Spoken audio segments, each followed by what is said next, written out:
kitalo nnyo ddala ekyokuviirwako mutabani wo alla gwe yajjulidde mu ggwanga erya South Africa mu ngeri ekyo etategerekesa naye fenna mukama yasalawo olw'ensonga nti fenna enjawulo yakko. Ono mutabani wa Kojja Omugenzi bambi Katonda gwe yakoze eki gwe yajjuludde bamuyita Zinedine Sudi ole mutabani wa Kojja Omugenzi eyattiddwa mu ggwanga erya South Africa. Kitalo ddala mukama akugumye omwana n'aziikiddwa olwaliro mu ggwanga erya South Africa. Muganda ffe tasobodde kutambula ensonga nti gyali wala kyagudde obugwi ate ng'omwana Muisiraamu manya Abaisiraamu tebasula n'omuteeka. So kitalo ddala okufiirwa omuvubuka omuto ku myaka egyo. Alright, kampisawo n'akalango kano kamu tulyoke tusimbule tugende mu Kigula Luggi tusimbule video. Alright, njala tegeeza mwenna abaagala okutambula ogenda mu ggwanga lya Canada naddala abagenda purposely mu conference zino oba semina. Waliyo semina egenda okubeera mu mwaka oguno gwennyini nga gukomekkerezebwa. Eno bagiyita the 3rd annual gender based violence ejjatandikira ku z'omwezi 29 ogw'Ekkumiroogumu ekomekkerezebwa ng'ennaku z'omwezi 1 December 2024. Omulamwa gweba esingiziddeko baguyita gender based on violence and intersectionality. Ejja kubeera mu kibuga Toronto ku Airport Marriott Hotel 901 Dixon Road Toronto on M9W 1J5. Ng'oyagala okumanya ebisingawo ku conference oba ku semina eno ejja kubeera omukyala Doreen Kajumba ali ku simu +1 647 929 0340 eri ku WhatsApp oba osobola okubirako direct n'akubulya ebisingawo ku conference eno nobanga osobola okugenda ne weetaba mu conference eno kubanga okusoma tekuggwa ate okuyiga tekuggwayo. Alright, ndowooza olw'okuba tugenda ku speed yayi kansooke mpite mu Kigula Luggi kya leero kino tulyoke tusimbule. Alright, mbatumiddeko mwenna abanyumirwa Ekigula Luggi sigenda bba akalowoozo mwebale kuba nti muwuliriza Ekigula Luggi kino okwetoola ensiira gye musinzira okulabira evidiyo zange abazirabira ku Facebook, ku TikTok, ku YouTube ne ku mitimbagano emirala. Mbatumiddeko mwenna.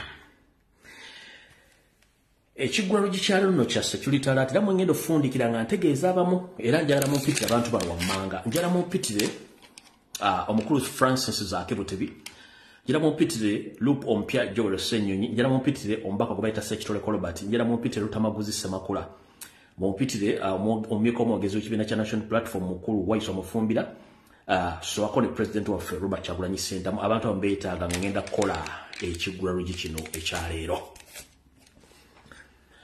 Ekigula Luggi kya leero kigenda kuva mu lugero olugamba nti mbulira gw'oyita naye nkubuulire empisa ze, mbulira gw'oyita naye nkubuulire empisa ze. Lwaki ombuulira omuntu gw'oyita naye? Olw'ensonga nti abantu bwe bayita ababiri batera nnyo okugatta endowooza n'empisa mu buli kimu kye bakola. Y'ensonga lwaki mbagambye nti mu Kigula Luggi kya leero mbulira gw'oyita naye nkubuulire empisa ze. Tubadde tujjanga ano tubawa information security alert biki nga abantu abamu batufuula byakuzanyirako tugamba ne tutujja batawanya fo budde bujja kujja tujja bwa buli kimu. Consultant director wa Chief of Military Intelligence kwoli mukulu James Birungi, a director wa ISO kwali no wa ESO kwemuli. Ngenda kwabye ekyama kino ensi egenda kutya. Ngenda kwabye ekyama kino ensi egenda kutya. Kansoke nkyogere bwenti. Gwenda mu Uganda ali mu diaspora. Kasitoba ngubuka boda ya Uganda n'ofuluma oba oli Kenya noba ng'oli ku continent ya Africa oba oli mu Asia oba oli mu Middle East oba oli mu Europe oba oli mu America oba oli mu Canada, jala mpulirize bulungi nnyo mu Kigula Luggi ky'olwaleero.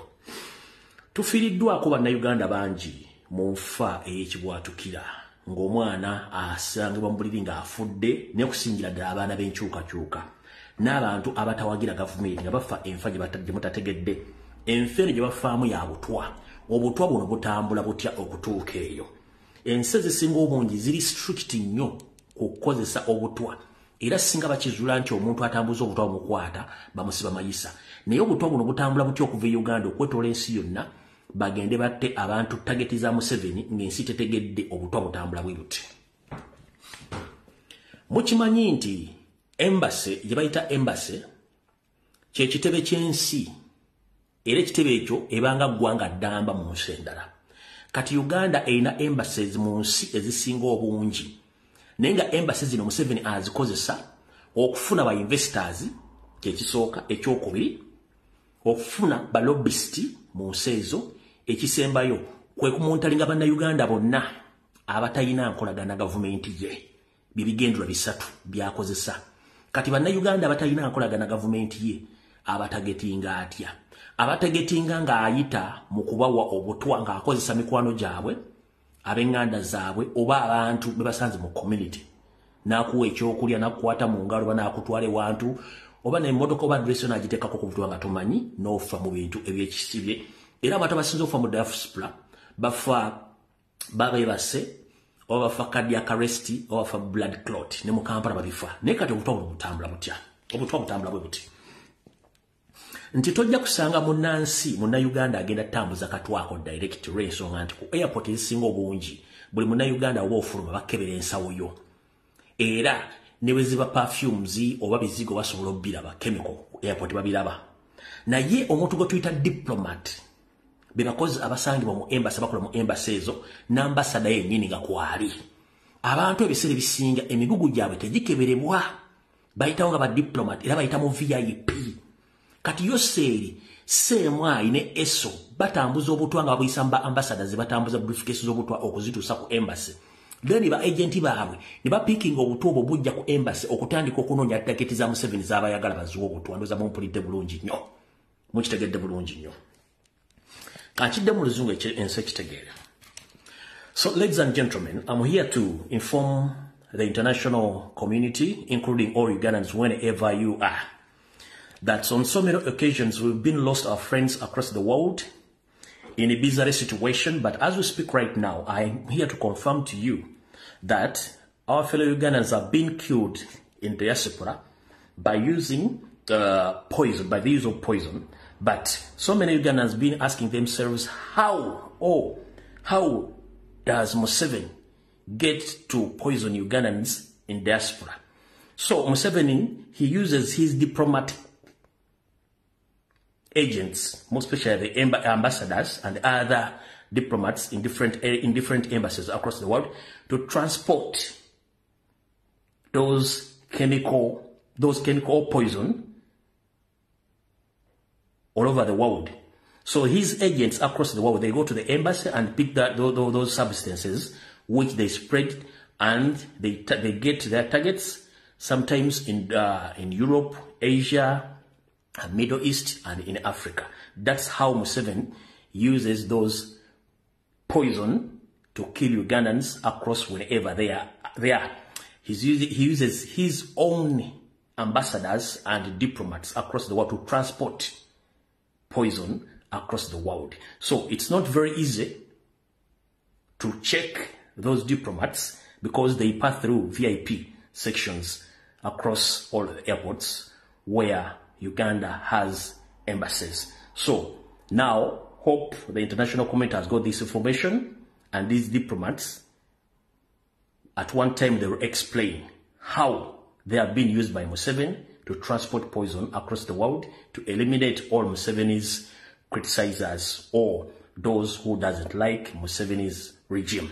Kati awutuvuddewo tumaliriza ndoza mutegedde bulungi nnyo.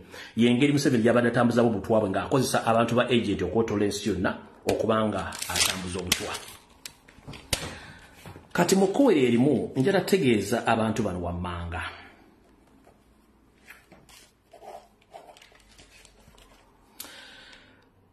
Embeera nga bwetambula essaawa zino mu ggwanga Uganda ebintu bingi bitambula, naye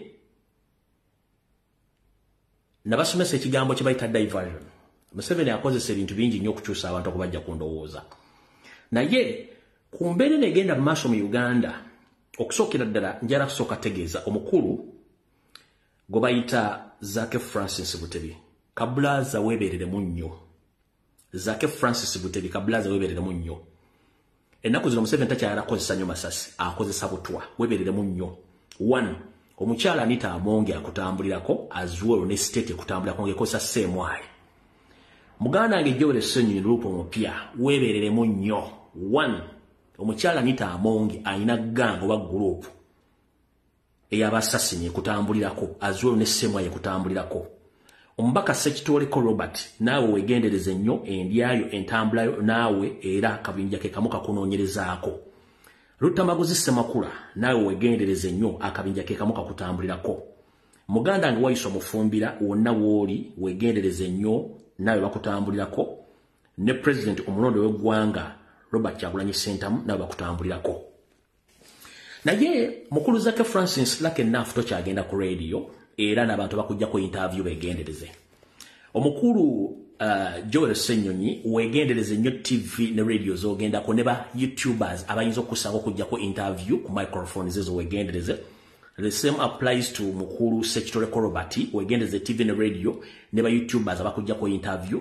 Lutamaguzi Semakula gusinga kibadde kisoboka wandibadde wewala si BBS Telefina oba ne NBS zewalirako ddala wayusa mufumbira as well oyina platform osobola okwewala radio TV eze Uganda n'okozesa platform yo president ekyokukola okimanyi njagadde kutegeezako butegeeza nti beera aware kubigenda maaso olw'ensonga temana abasajja bamaliridde okuba nti bakujjawo ne bakomulezi lwaki nsoma abantu bano kubanga lwenfuna information ekwata ku bantu abali crucial mbanzija n'enjibawa mu ngeri y'emu so ndowooza ongasseewo nkigula lugi nengattako n'abantu bano abali mu kukolebwako profile n'okunoonyerezebwako buteba bajjawo yensonga lwaki mbategeezezza ekintu kino wamanga mubenga mukitegeera alright ndowooza video ketandike mu butongole video etandise etya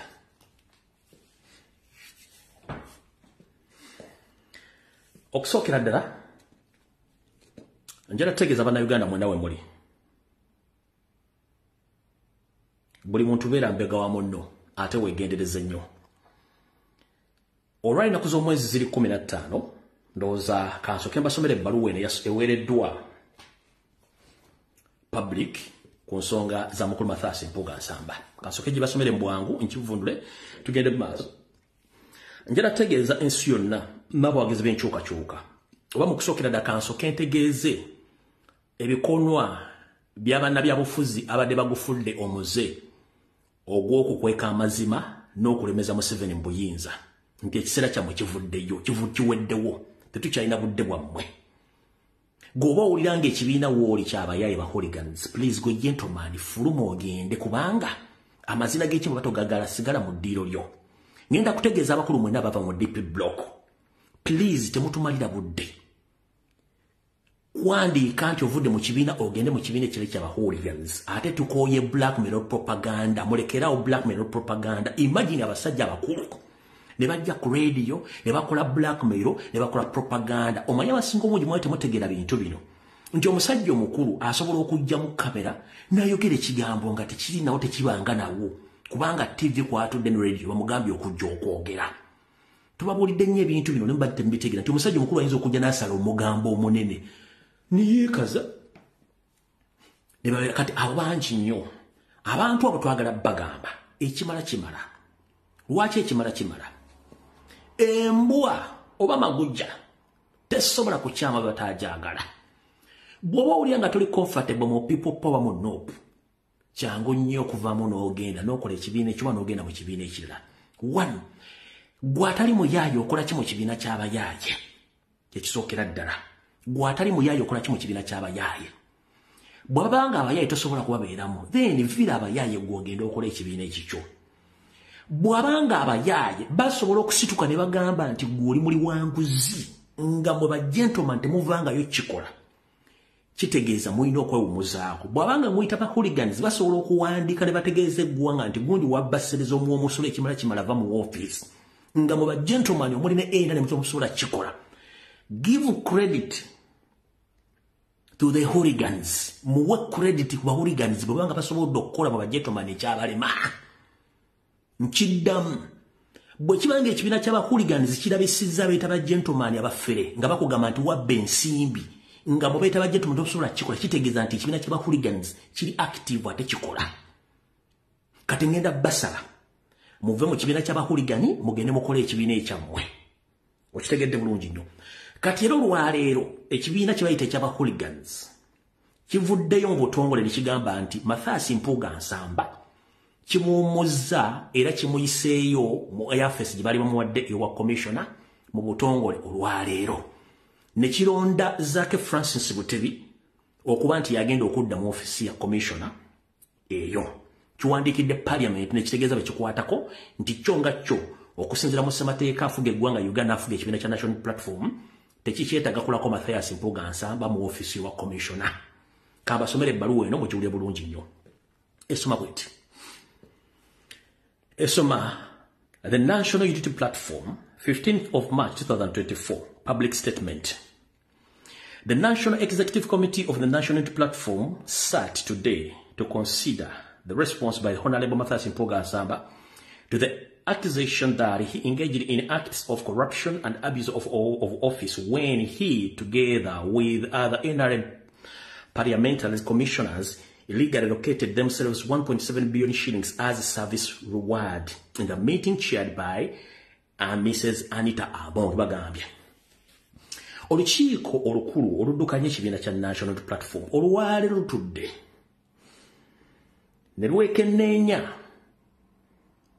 mu nkola y'emu ku bigambo ebyayogerwa ku mukulu Mathias Mpuuga Nsamba okwenyigira mu bikolwa ebyobulyake n'okwenyigira mu kuswaza office ye ne banne aba NRM abatula mu setteeserezo ba commissioner bwe baakola mu bukyamu ne beewa akawumbi kamu obukadde 7 nga ssente ez'ebirabo mu meeting gye baatuulamu era ng'eno yakulibwa Speaker wa Parliament omukyala Anita Amongi.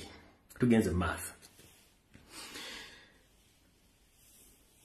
All through his response to the NEC request to show a cause why he should be recalled from the Parliament Commission, he did not provide any satisfactory explanation for the engaging in a grave action which goes against the mission, values and objectives of the party. Bagambye. Mukutunula buli kimu kye bamusaba okuddamu bagenza okwekenneenya akakiiko akawaggulu nti okusinziira ku kye bamugamba okukola nga bamugamba ave mu office eyo yewa commissioner mu parliament mu bbaluwa yabazeemu teyabannyonnyodde era tebaafunye bukakafu mu kunnyonnyola kwe ku bigambo ebyamugambibwa nti yeetaba mu kujenguzi n'okutyoboola office ye saako okutyoboola ekibiina okutyoboola empisa z'ekibiina okusinziira ku ebyo ebikola bye yakola ng'ali mu parliament mu office gye baamukwasa n'ebyo ebimwogerwako nga bye byawandiikibwa mu bbaluwa ezaateekebwa ku mitimbagano teyazzeemu nga bwe baamusabaddemu era tabyogeddeeko. In the light of this, NEC has resolved to recall Honorable Mathias Mpuuga Nsamba from the Parliamentary Commission on accounts of corruption, dishonest and abuse of office and to notify the Parliament on the same issue. Bagambye nti okusinziira ku kakiiko kano akatudde olwaleero akasalawo waggulu akasembayo kasazeewo ne kagamba nti Mathias Mpuuga Nsamba ayitibwe ave mu office eyo wa commissioner ku nsonga ez'okuba nti avunaanibwa okuba nti mulyake si wa mazima yatyoboola ekitiibwa kya office eyo era mu nkola y'emu bategezezzaako ne parliament ku nsonga y'emu. Wano mu kufundikira bagambye NEC further resolve to nominate Honorable Zake Francis Butebi as the Parliamentary Commission. Bagambye nti era akakiiko akakulu akafuga ekibiina kya National Platform kagenze maaso ne kalonda Honorable Francis Zake Butebi okudda mu office eyo nga commissioner. His nomination was informed by the fact that he was illegally removed from that role. Kagenze maaso ne kategeeza nti kategeeza parliament nti era mu nkola y'emu omwami ono Zake Francis Butebi yagibwa mu office eno eyawa commissioner mu bumenyi bw'amateeka mu mwezi ogwokusatu mu mwaka 2022 in order to pave a way for the grand corruption and questionable dealings of the Parliamentary Commission that was now come to light.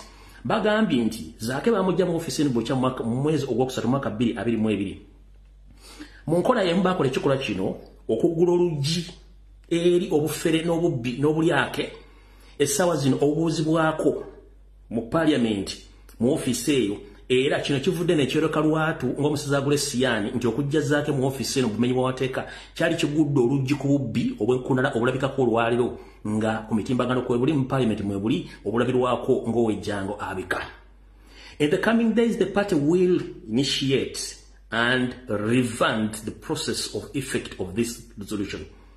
Bagambye nti mu nnaku gye zijja ku katono nnyo ekibiina kyakusobola okulaba nti kissa mu nkola ekyo kye kisazeewo okuba nti kye kisazeewo kigenda okukolebwa nti alondeddwa adda mu yafeesi n'agifuluma alina ogifuluma. Ebbaluwa eno esayiningiddwa omukyala Dr. Rina Zedriga Walu ono kati nga yakolanga omukulembeze w'ekibiina kya National Platform olwaleero y'ebbaluwa eyo. Nza mutegedde bulungi nnyo ebbaluwa yeyo mwagirabedda ku mutimbagano njagadde gibayitira bulungi mutegeere. Kati bamba mmaze okuwulira ebbaluwa ekitegeeza nti National Platform n'omukulembeze Robert Kyagulanyi Ssentamu n'abamugoberera bagoberera amazima n'obwenkanya bye baasalawo okulabisa okulwanyisa Museveni. Tosobola kulwanyisa mubbi nga naawe oli mubbi. Olina okuba nga gwe ngalo zo nnyonjo ng'olwanyisa ababbi. Mu kkoweri erimu okubalaga nti security alert gye nsoose okuwa eri crucial nnyo n'ebbaluwa eno kubanga zaaka afuuse target n'abantu bafuuse target. Okubalaga nti ensinzibu nnyo ngenda bategeeza nti Yoseriti bahabula tabasira mutano wa kale kyensire tozizide sanga bisibina nyini kabuyonje etambula. Mutabano wa sitani ekamu yaleka ku nsi.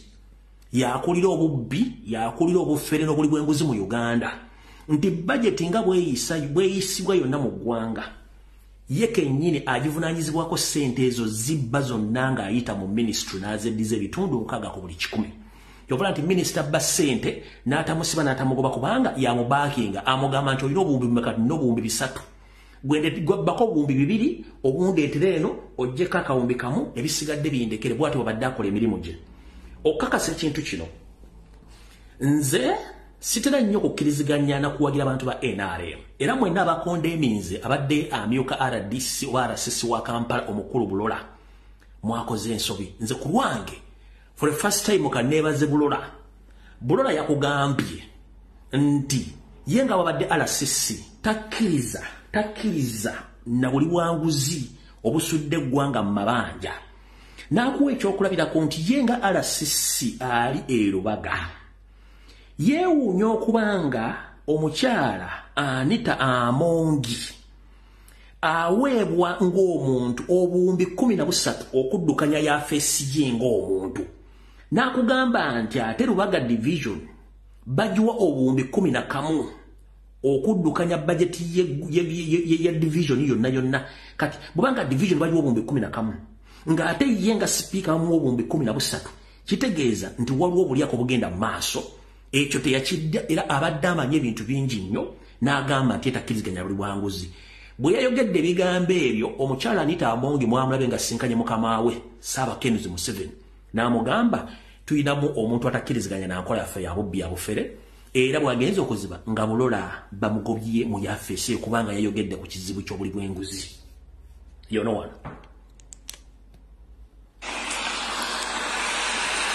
Rubaga division spends about 11 billions. What? 11 billions. For what? Per financial year. Okay. Yes. That is the money allocated for Rubaga division. Yes. The budget of the deputy speaker in parliament is 13 billions.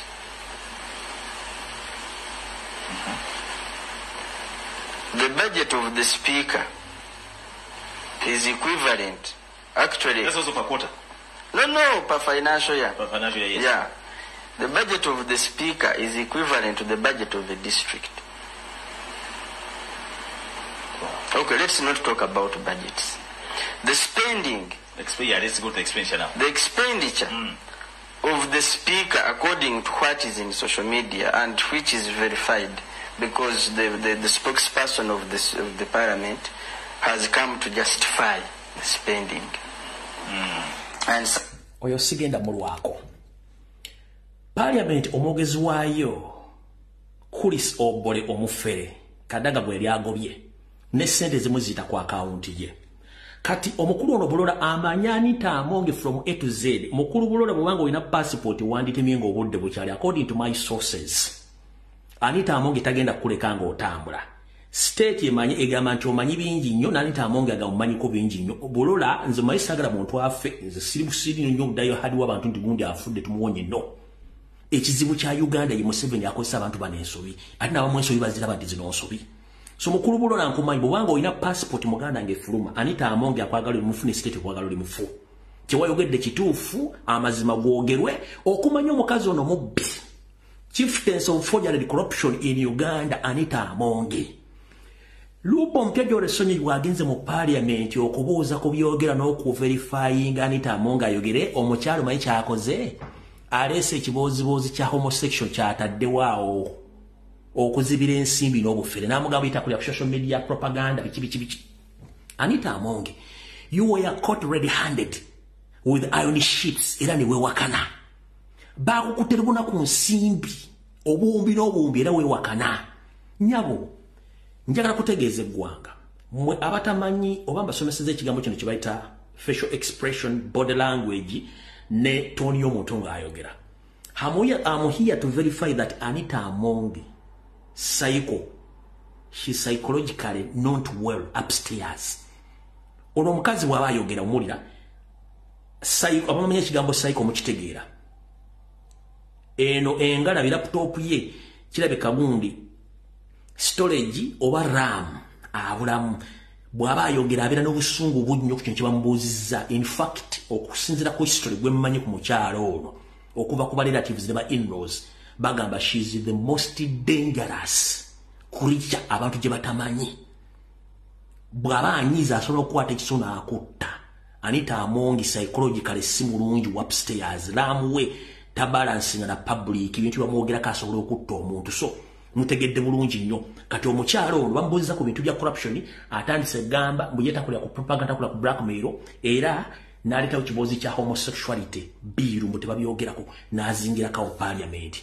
Kati ensonga lwaki bagoba Francis Zaake bwe tebimu mu office nti Zaake yali abulookinze buli kasente konna akalina okubba mu parliament. Mathias Mpuuga Nsamba ne babbi banne nga bakozesa parliament bagoba Zaake mu parliament. Olwagoba Zaake mu parliament mu office wote bwakapa ofere bona botandikidde ddayo noonyezaako bwe yafuukira commissioner n'alayira mwali mbuuzemu wadde ekikopo kyakyayo wadde katibbaga kaali kabuze mu office. The moment kasita bajjawo Zaake bonanza ne zitandika. Kyokka okumanya abasajja bano babbi Anita Amongi n'abantu abalinga mukaaga batula ku lukiiko lwa commission okuyisa sere za parliament. Kati abasajja ba NRM bakambwe nnyo nti baali tebategeeranga nti Anita Amongi mu commission eno ye decide n'akabinja akatono akabadde katwala sere za gavumenti nabo bali shocked ensimbi ezibbwa mu parliament baali tebazimanya ba NRM. Yensonga lwaki mulabye Theodore Ssekikubo ng'anyooka ng'omudumu gwa tulaki temaze emyezi 7 nga teriimu diesel. Mulabye Theodore Ssekikubo ng'ali mu parliament anyooka bategedde nti Senta Anita Amongi n'Empuuga n'akabinja badde babba Senegal zita mu commission ngeno parliament ezibanyiiko. Theodore Ssekikubo anyoose ng'ali ng'omudumu gwa tulaki ogumaze emyezi 6 nga teguyitamu oilo n'anyooka. Kati abantu bategedde kati bano abasajja batandise okujja okukola kitaza era bagenda kutta kino kibabuulira. Bagenda kutta very soon okudivertinga abantu kubanga kino ekya polejiri kiganya okukwatayo basombye abantu bakola kiganya okukwatayo baagala kuttayo prominent figure mu Kampala baliko badivertinga abantu naye ekyo si kyekikulu. Katugende ku nsonga eno.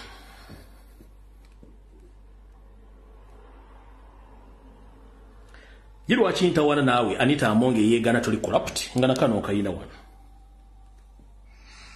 Anita Amongi mubi wa mabati Robina Nabaja mubi wa mabati Matia Kasaija owai mubi wa mabati Amosi Rugolobi mubi na yewa mabati Agile sina dutu amanya kama bibaba batoka Magego ate Mpuuga mubi wa sente milioni 5 ya Simba yono Mathias Mpuuga si mubi sente zaki mubi tufude. Anita Amongi naye wankana kana bajega kankabaddiremu omulundi gumu anti oyagala evidence nakano kankabaddiremu. Anita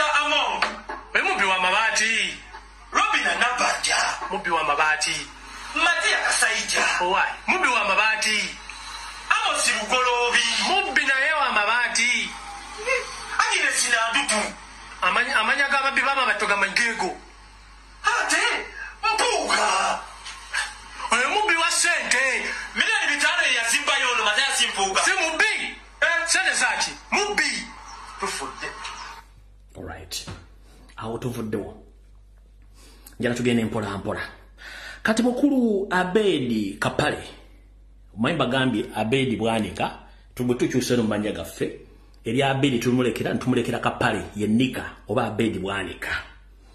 Mukulu wafuddeyo ne wekaza nga omusazi webyayi ku kkubo nti gwe yafe sitogimanyiiko nebigenda mu maaso wali tobimanyi. Naye ekiswaza omugagga kwe kutanaka entula. Kati bino gwa byogedde biri bwayogedde busimanyi neke etulako bantu ba family n'abayayi mukulu empapula za fumeda sigenda genda iza fumeda bakulaga abantu batula ku neke bire bigambo byo yinyini gwa byogera anokutegeza bana Uganda nti office yalabiddwako mu kibuga kye Masaka City mu kifo ekiyitibwa Kijjabwemi awo nze ntwalawo tetubeerangako na office ya NUP mu kyalo ky'Ekijjabwemi awo ebage nti balina office yakimpatiira bagitaddewo ggulo limu akabinja akagitaddewo ke kakulemberwa mukulu Katugga agamba nti akulira kunga mu kibuga ky'e Masaka tuzze nga tubategeeza bannayuganda mwenna. Alright. Kati omukulu oyo mu response jenga ye yakozembwa ati mukulu Abedi Kapale Bwanika yakozembwa ati bino bigambo si byange bigambo byono bwagambye mutomumanyi era todiringa naye.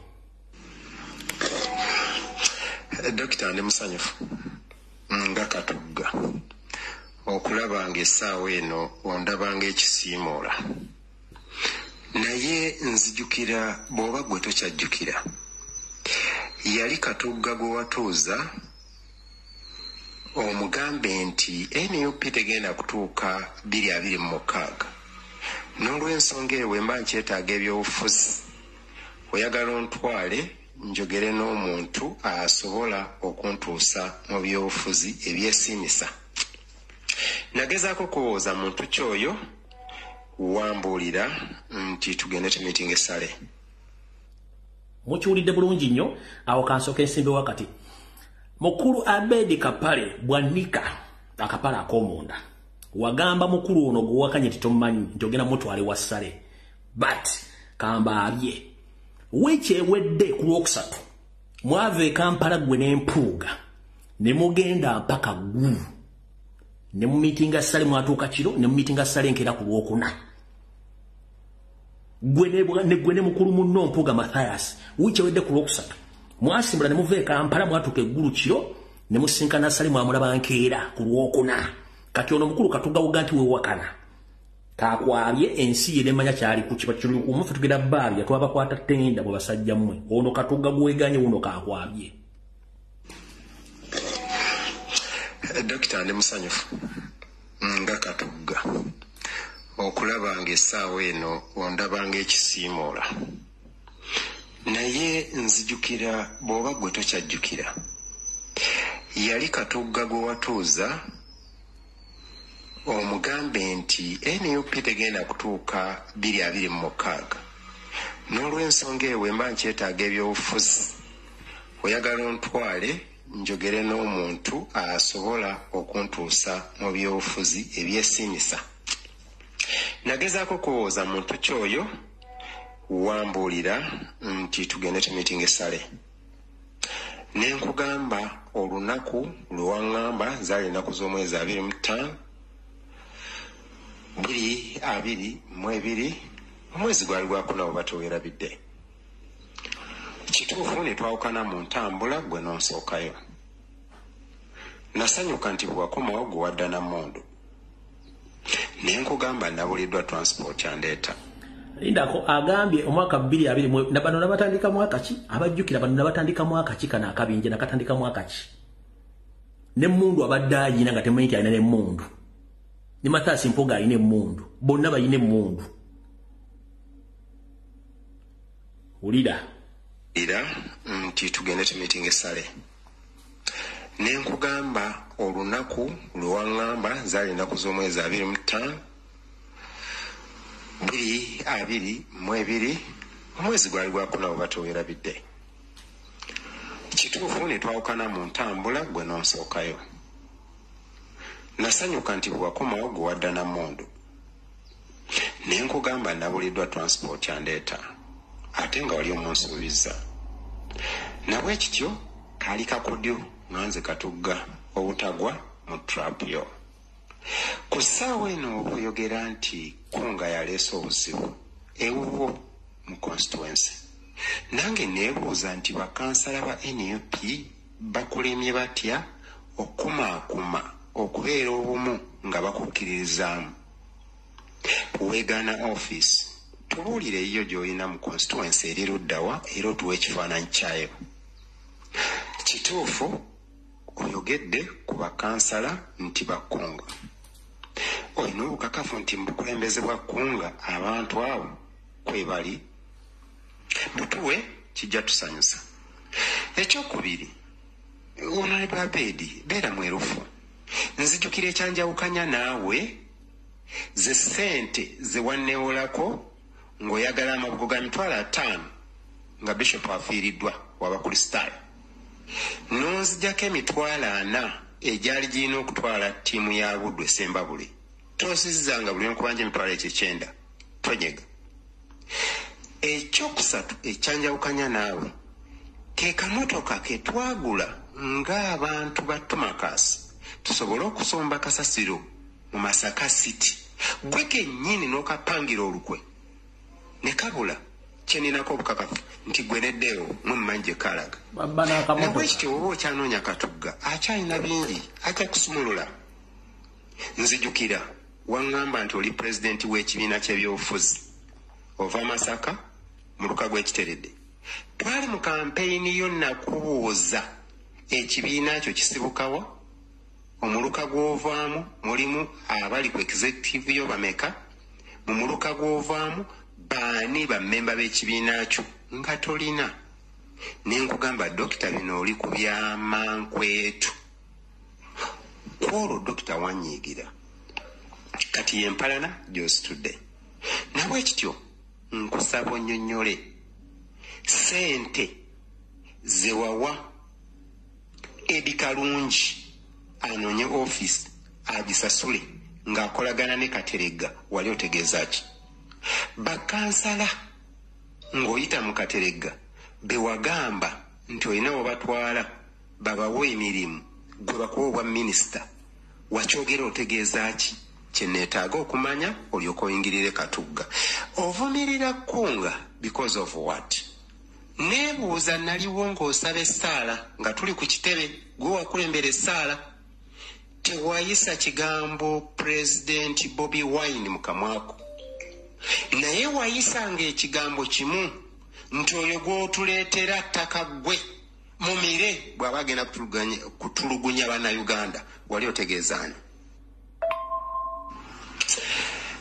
Dr. Bedi nsanyusa okuwuliza nkuwulidde emirundi mingi nakwesonyiwa okunyega olw'ensonga ez'enjawulo ndi mu kwewuunya omubaka wa palamenti edokita nkujjukirako Makerere ng'osomesa abantu ebyobulimi ng'oli mu tenti nga nze ndi chairman wa UIT mu Kawempe naye nkwewuunyako ekintu kimu okukkiriza okusika ekitiibwa kyo kyetutunuulira nti oli mubaka wa palamenti oli dokita oli mumanyi nojja okyenkanyenkanye n'ekyakatugga okulaba nga kati Katugga ndi ku levo y'emu naawe ndowooza kyetaagisa tusenfembi empapula ku kisanja ekiddako nkuvuganya naye nga nze nsuubira nti ng'omukulembeze ayeyitibwa NUP si kyabwenkanya nga bakansala abatasukka 40 abava mu divisioni ya Kimanya Kabonera bakulemye okukumaakuma okukwata obumu okuba n'eddoboozi erimu n'otandika kuleekaanira katugga gw'osumulula tomutegeera asirise bw'onaaba neetaaga ŋŋenda kutandika era ntandise leero. Dokita, njagala nzikirize nti gwe wajja n'osaba mukyala Florence Namayanja katugga akuyambeko mu kaluluko. Mu kaluluko bwe ntuuka nina ebibuuzo bye nnakubuuza. Mu bibuuzo bye nnakubuuza mwalimu ekibuuzo ekigamba nti nga ggwe pulezidenti wa PDP mu muluka muva abakulembeze boolina be baani? Dokita nkakasa toyina. Kituufu nakuddamu nekugamba oba tolina kitegeeza tugenda kutandikira ku 0. Bwe gwali twatandikira ku 0. Dokita olina kyeweerabidde nti katugga ekimu kufuula nti tokyawulira bwagazi gyali kugamba nsonga ntuufu. Gwe waŋŋamba nti Bobi Wine tasaanidde kubeera pulezidenti olw'embeera ze ng'omuntu. Dokita, gwe kennyini wanneewolako ssente ng'oyita mu ddeewo. Emitwalo 5 gyali gya mabugo, emitwalo 4 gyali gya ttiimu ya Buddu ng'egenda kusemba buli. Dokita, buli lwe nkusaba ssente ezo okitwala bubi era olabira ddala nga byenkola si bye wandyagadde. Naye nkujjukiza nti katugga gw'olaba nti talina mugaso, naye kyavudde alaba lwaki ebbanga lyonna nina obukakafu kuba naliko emyaka 10 ku palamenti, buli mbaka wa palamenti bamuwa ssente za ofiisi ya constituency. Oba weewakana wa ofiisi ba ali gye balaze tulage ofiisi yo ng'omubaka wa palamenti mu kimanya kabonera eri luddawa. Tusuubira nti olwaleero we bunaazibira ng'otuwadde ekifaananyi kya ofiisi yo ne tutegeera weeri. Bwe kiba tekiriiyo tulina obukakafu ali gy'alaze yeeyo eyakimanya kabonera. Muwulidde bigambo bitukuvu be abasajja ba Diploko era ye mukulu Abedi Kapale Bwanika akomunda bye abasajja ne betubadde nabo nalwana nabo for the last 3.5 years. Ne mulyoka muntu alaganya ne mupita kye mwagala nganze mmanyi kubanga nali mmanyi abantu bano. Bino bye muwulidde Bwanika nkusabodde ku radio bako TV oddemu yogere bigambo simanyi w'ekitiibwa ne ka group kamwe. Nze nabamanya teri yabamanya mwenna. First and foremost Museveni yamanya nti bamukubya akalulu. Museveni yamanya nti Mengo kasita yajjayo ow'ekitiibwa kasita yamanya nti yajjayo ow'ekitiibwa eyasembayo okubeera katikkiro w'amazima ow'ekitiibwa ani nyaligenze kasita yajjayo ow'ekitiibwa katikkiro ono kwe yadda Mayiga n'akwata Buganda n'agiteekamu enkwezengeze nenzikosa ekigambo Ssaabasajja Kabaka tebamulaba kamwa ne bateekawo nti babitiibwa nga Museveni yali ekimete bagenda bwe bamukuba akalulu mu Buganda flat n'amanya kati nnakudiringa n'abantu be nateeka mu Buganda bankolera omulimu gwange okublockinga Robert Kyagulanyi Ssentamu. There is no way Robert Kyagulanyi Ssentamu lwe yandigyeko Museveni wadde tuwangudde nga bana abasajja bakyali Emmengo nga bayita babitiibwa.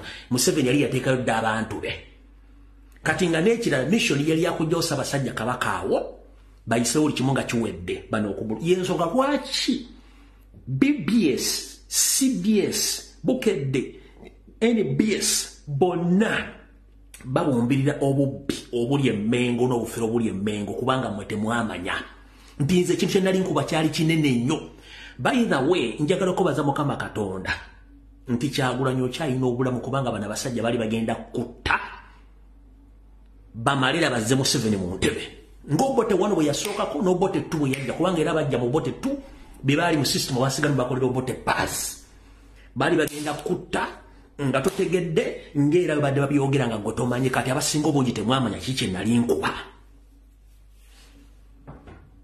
yali Dani Muliika ye yasembe okubeera Katikkiro w'amazima bali bamujjonde baleeta ono Mayiga ne kagulupo kawaka ebitiibwa bonna temwe mwenna temwamanya kiki nali nkuba nti Kyagulanyi bwe twandya kalakasita Museveni n'avaako tasobola kufuga myezi mukaaga bali bagenda muttiro bano bakyali tunuulira kagulupo konna kali mu kwogera ebigambo bino ku TV ne ku radio.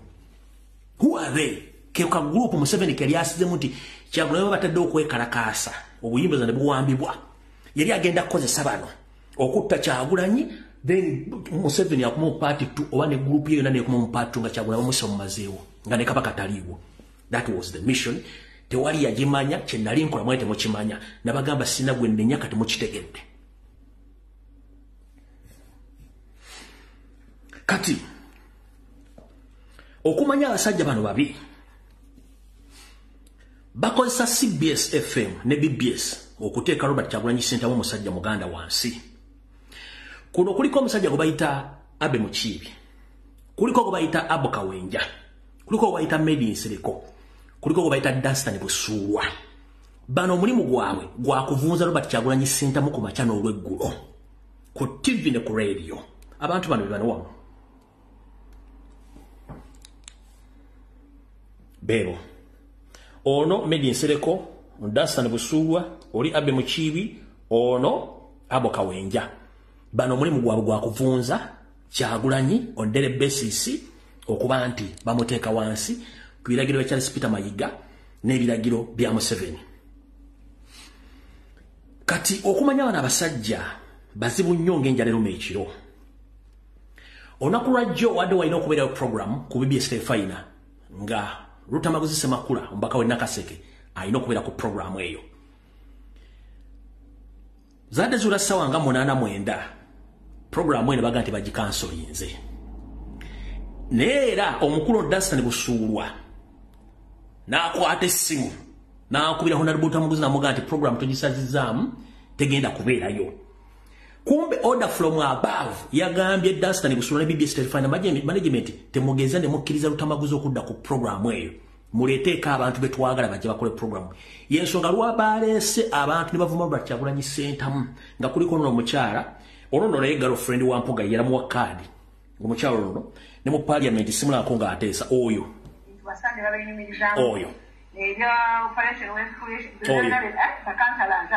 ekisinga ne ku kitebe ayinza okuba talinyangawo. Kati ekisinga okusisa bwe yasazizaamu program ate olw'eggulu n'ebeera ku Kyagulanyi n'emukuba okuva lwe yatandise empaka lwe yakomye. Kati basajja bali Emmengo baakola akakuuni kaabwe kusuula Robert Kyagulanyi Ssentamu wansi kubanga bajjayo Muliika era y'ensonga lwaki buli Muganda yenna ategeera baamugoba Emmengo ne baleetayo zino enkwezenge. Kati waliwo omukulu program yabadde yeeno maaso ku ggwanga program yabadde yeeyo bajjeko bujjo n'Olutamaguzi ne baleeta bano bonna abasigadde ne batandika okukola kota Robert Kyagulanyi Ssentamu ne Mukenenya n'amwenya. Kati okumanya bano abasajja bayaaye zaadde teziri busa. Omukulu ono gwe bayita Noah Kiyimba mu lishafu Mayiga gye yeekolera kennyini yagoba Noah Kiyimba n'amujja kuba minisita. Noah Kiyimba n'atandika okugenda n'akalakata gundi ng'akalakata Gamulegeja Ssaalongo wasanya Kalu Charles Peter Mayiga. Kati kyeyakola n'amala mu nkukutu n'amuleeta n'abeera mu ofiisi ye. Omukulu ono olw'okuba nti badde bazibikiriza nkiddamu obwakabaka bwa Buganda nga ne Ssaabasajja Kabaka yatudde ku Namulondo yafuga. Mengo tezimbangako babbe tegenda kuzimba babbi. Tujja bagambako mmwe. Omukulu n'avudde n'agamba mutajja kugumiikiriza abantu bafumba Ssaabasajja Kabaka batyobola Buganda. Kati njala kubuuza mukulu Noah Kiyimba. Ssaabasajja Kabaka bwe yali afa wali ludda wa? Era baani botasobola kwogera bavuma Ssaabasajja Kabaka. Mu myaka 15 babadde bafuma Ssaabasajja Kabaka nga naffe tetunajja ku social media wali ludda wa? Olw'okuba naawe oli omu ku baffere ng'omusajja omukulu walema n'okulabirira abaana b'ozaala ebweru w'obufumbo. Oli wano ojja muleekaanira abaana basobola okwogera mulekerawo tumanyiira. Bino wayogedde oyogera obikkirira babbi bannammwe Mmengo obwakabaka Buganda tebuzimbangako babbi tebulizimba babbi.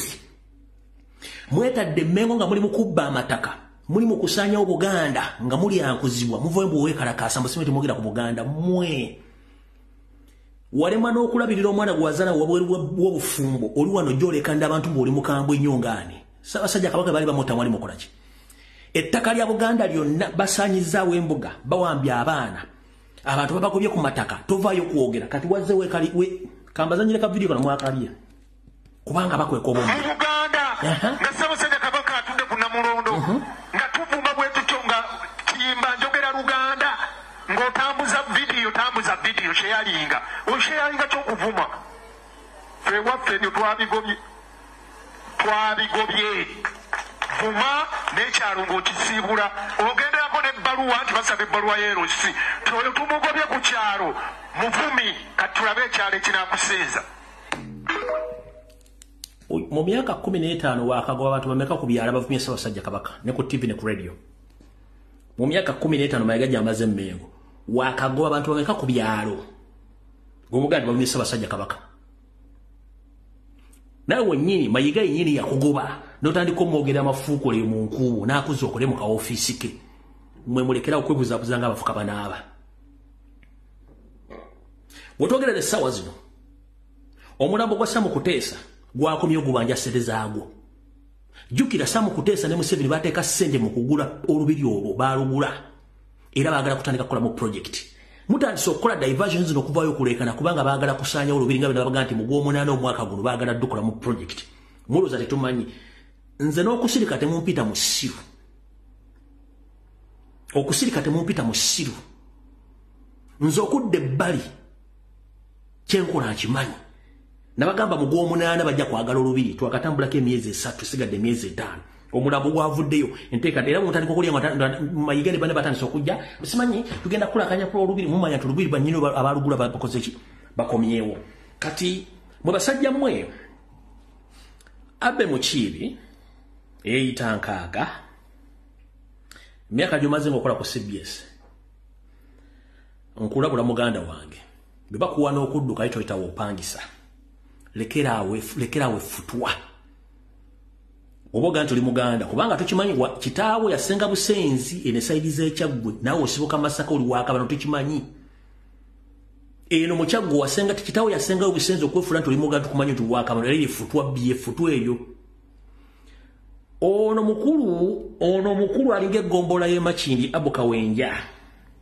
kanate gwe nkusekeredde kubanga mu myaka gy'okoledde ku leediyo wandibadde olina leediyo eyo naye baba kyakkozesa ng'okyayogera ebigambo by'okusekeretera abeeyita baganda banno nkusekeredde era kyovula ojja kufiira bajja kusanga mu ntebe ng'ofudde bakujja bakutwale bakuziike wammwe maybe Nsereko gwe seewuunya kubanga bakulukulutinga n'omugenzi Muliro Mwonga akyaliwo okubanga okolera seemwayi ekyo seewu okolera eseemwayi ne eso sikwewuunya okuba nti okola ebintu byo nenjala kugamba ekigambo kimu maybe Nsereko jjukira nti eyo leediyo eri mu Buganda nawe yeeyita omuganda mulwanyisa muganda bukyanga lubangala wabiti mufunangayo muganda yagalwa nsi yonna mufunye kyagwaki mulwanyisa Kyagulanyi ono abakozesa sirwajja okwota tajja kusinga bannannyinimu ntannama mulekerawo enkwe zammwe Danstan Busuulwa simanyi bakasajja g'oli Kaganda kubanga enkwe zikulabika ne ku maaso kano njala bakokusemba kutege Danstan Busuulwa tukumanyira oli mukozi wa ISO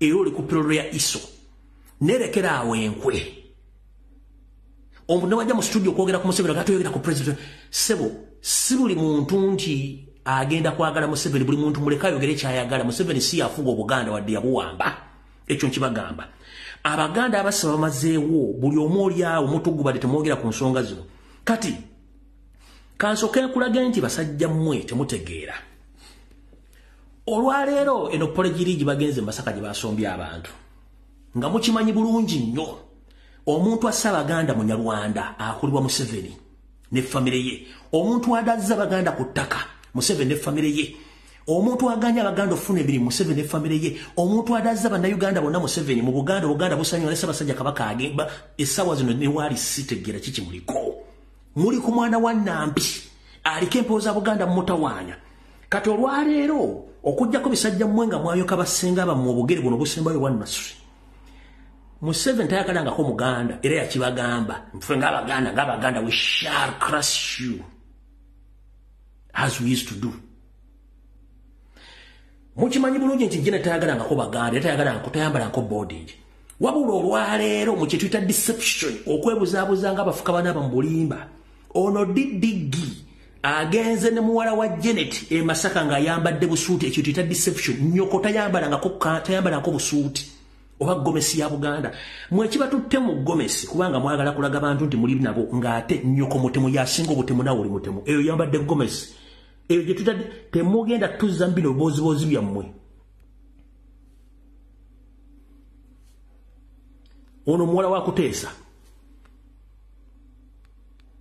Owa Kuteesa bo ani kasasiro enda tutagala kumanya. Banze bwenyiga atemba mu binnyo. Kino kye tuyita deception. Okwefula kye batali. Ono ayambadde busuuti. For the first time kubanga balina kye baagala ekitajja kusoboka. Janet tajambalanko nawe kenyinso jambalanko kubanga mukikola mulina kye mwagala. Fe tukoyo tuzanyirangako. Tukoyo tuzanyirako.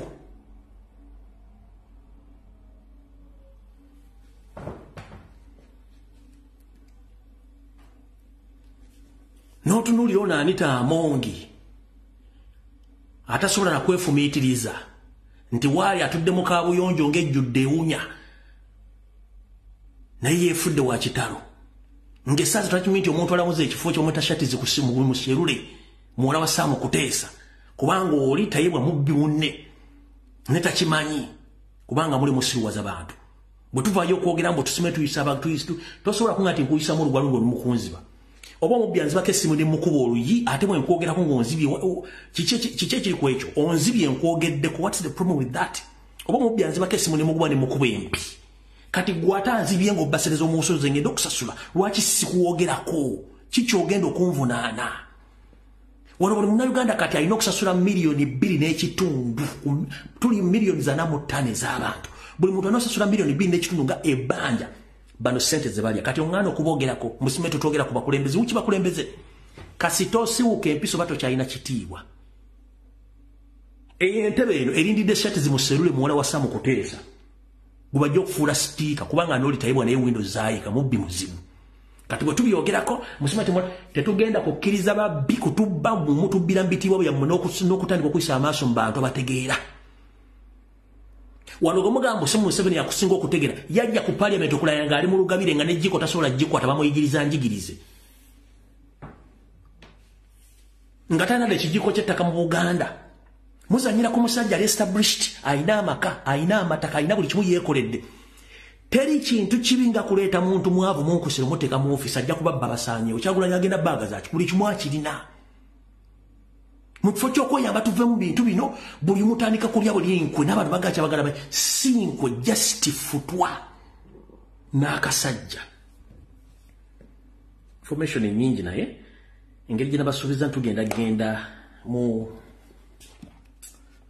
nake nabasuubiza nesita kinyira kukola. Alright, ndoza kasemera kino otamba simu njala tegeza public nti musuubire ebigambo bigenda okuwanyisiganya ku social media ne ku TV ne ku radio. Bagenda tandika okuleeta abantu bakola blackmail propaganda ku TV ne ku radio nga baba airplay. Wabula ngenda kusaba bwe tuba tulwana entalo za media ebiseera ebisinga naddala nga olwane gavumenti y'ababbi nga nensi ekimanyi nti babbi omuwatayimu n'ayogera buli kimu. Don't reply to each and everything. Ngenda kusaba kulembeze baffe Mr. President abakulembeze bonna okuli wa Yusuf Mufumbira ne Mr. Joel Ssenyonyi temuddamu kuwa bantu bano platform. Let them blackmail whatever they can. Fe tujja balizo nga tujja baddamu kubanga ndi process bajja bawera okutoa ku microphone.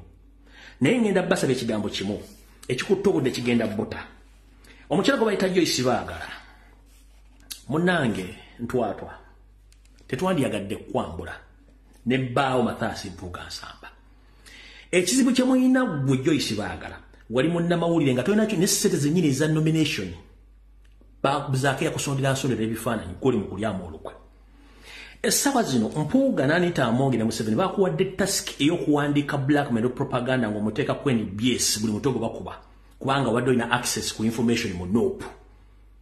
Kiyimirize kubanga n'emityano ez'obutaddeyo kuzikadde ogenda mulumba abantu bagenda kukuba abantu b'Emityana monna gye nsibuka wosanga Joyce baagala mukoleko nga bw'omwagala mubawadde magi miggo kuzika teri tukoye tetugenda kubeera mu mbeera mbi nga tulina abafere n'ababbi batulemeseza mu mbe abantu b'Emityana Lumbuye nze njogedde wosanga Joyce baagala mu kuziika mukuba amagi amavundu mu bembooko oyo naye atuvire twagala kumanya asigale mulogi n'empuuga nga bewujja ebiwujjola simple as that ebyokuteesa tasukuba tayingina yakwade mu parliament okuteesa wadde kuteeka erisikiriza enkoko okubiika ewa abantu amagi takyakikolangako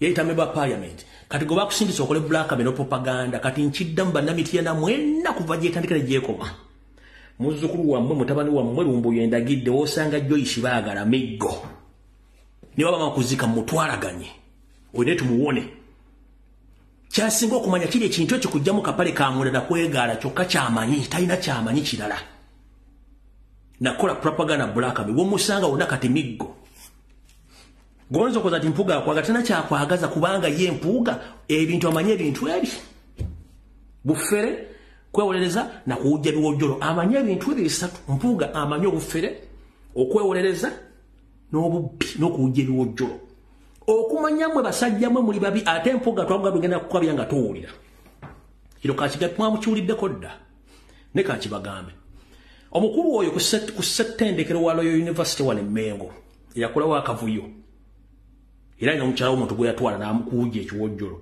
teyakomye kwoki ne mu kibiina kyennyini ekya National Platform yakolamu ekikolobero kitya omukulu amyuka president mu Eastern Side gubayita Nambeshe alina omwana yali yasoma bulungi nnyo ng'akyabulidde omulimu najja amusabira omulimu ku parliament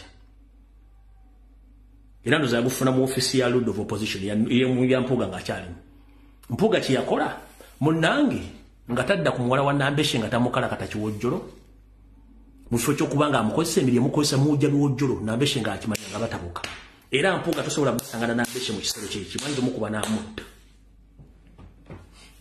yoyo omwami wagenda buli kimu ku ofisi zonna wagenda aleka atabudde okujjamu mpa andawe ya kukalakata abantu biwojjolo kufera buli kimu beeyita bibiyitibwa tetugenda bbali katabaga tujja basabula bw'oba awakana genda okubirawo nale Nambeshe akubuulira oyo omusajja kyeyamukolera omwana we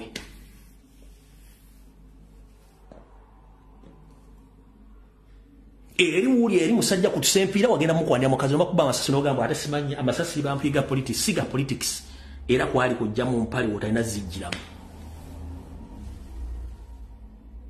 muli babitiibwa nolwa basajja bali emmengo ono nuwa kiyimba avuddeyo okwogera naye alina emisango gya bwenzi the moment wetaba amazina g'enkima nga muli basajja bakyafu muve mu bbanga tujja basabula ffe tetukola looso nze sigenda kwesimbawo sigenda kusaba kifo sigenda kukola kimu simengira tujja basabula mpaka ng'enjuba ezeeyo gyeteka ebigere omusaaka mbwakitiibwa the moment mu Bulaaya kasita obeera nga tulina credibility tosobola kwesimbayo resign immediately ne mulina rekodi z'obubbi ez'obufere ez'okukwatira abakazi mu ofiisi ez'okulya buli kimu kye musanze nga mulya buli Nambeshe tasobola kukulabako gwe Mpuuga kubanga muwala we wamutuusako ekyajabu era tayagala kukusanga adde okukulaba mugenda mutambuza empitambi buli wamu kati tubalabula mulina dda terineni ate munoonya omo oba munoonya jiiki mumunonya ku Kyagulanyi tujja banyika buli kimu tujja kijjayo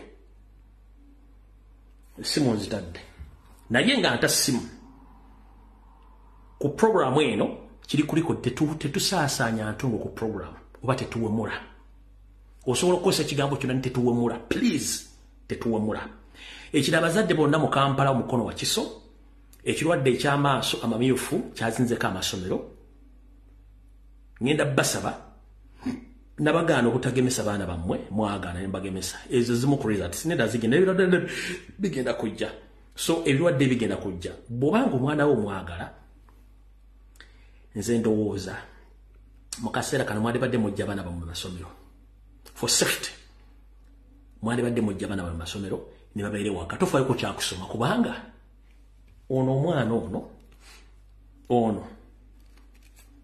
ono toto asinga leba MP ono toto asinga leba MP for safety of your kids mwandibadde mujja abaana bammwe musome ono toto asinga leba MP ku myaka gye ulira Siram.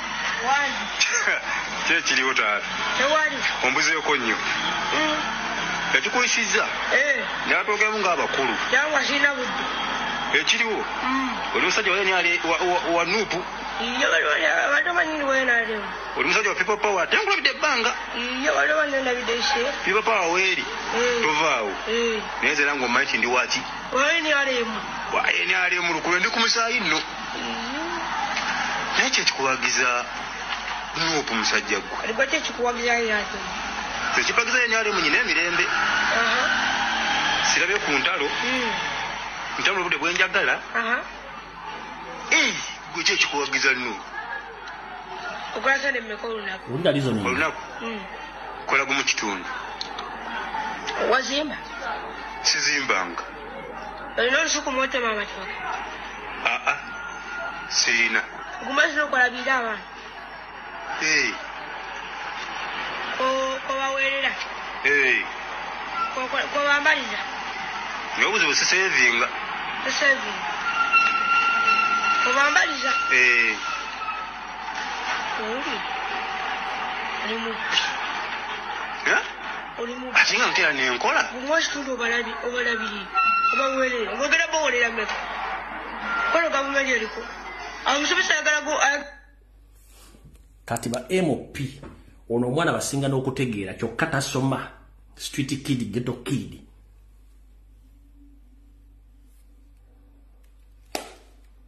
Information munagifuna olunaku olulala kati essimu zitadde.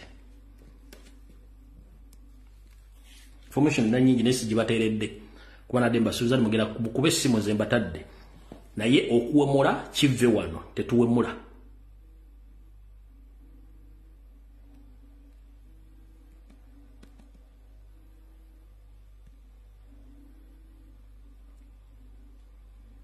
Hello. Hello, owekitiibwa Lumbuye. Wangi sebo. Bali kubeereza bantu. Kale sebo nawe bali kubeerako. Amanya Abdurrahman abasitaamu, assalamu alaikum wa rahmatullahi wa barakatuh. Era bali kusiiba. Genda maaso sebo. Sebo owekitiibwa ensonga yange gye njagala okuyisaawo eyabo ababaka abeefuula abakabi ab'ebitiibwa abasiba amatayi amakuba ebikalu banange ekituufu balemesezzaako omunyarwanda Museveni.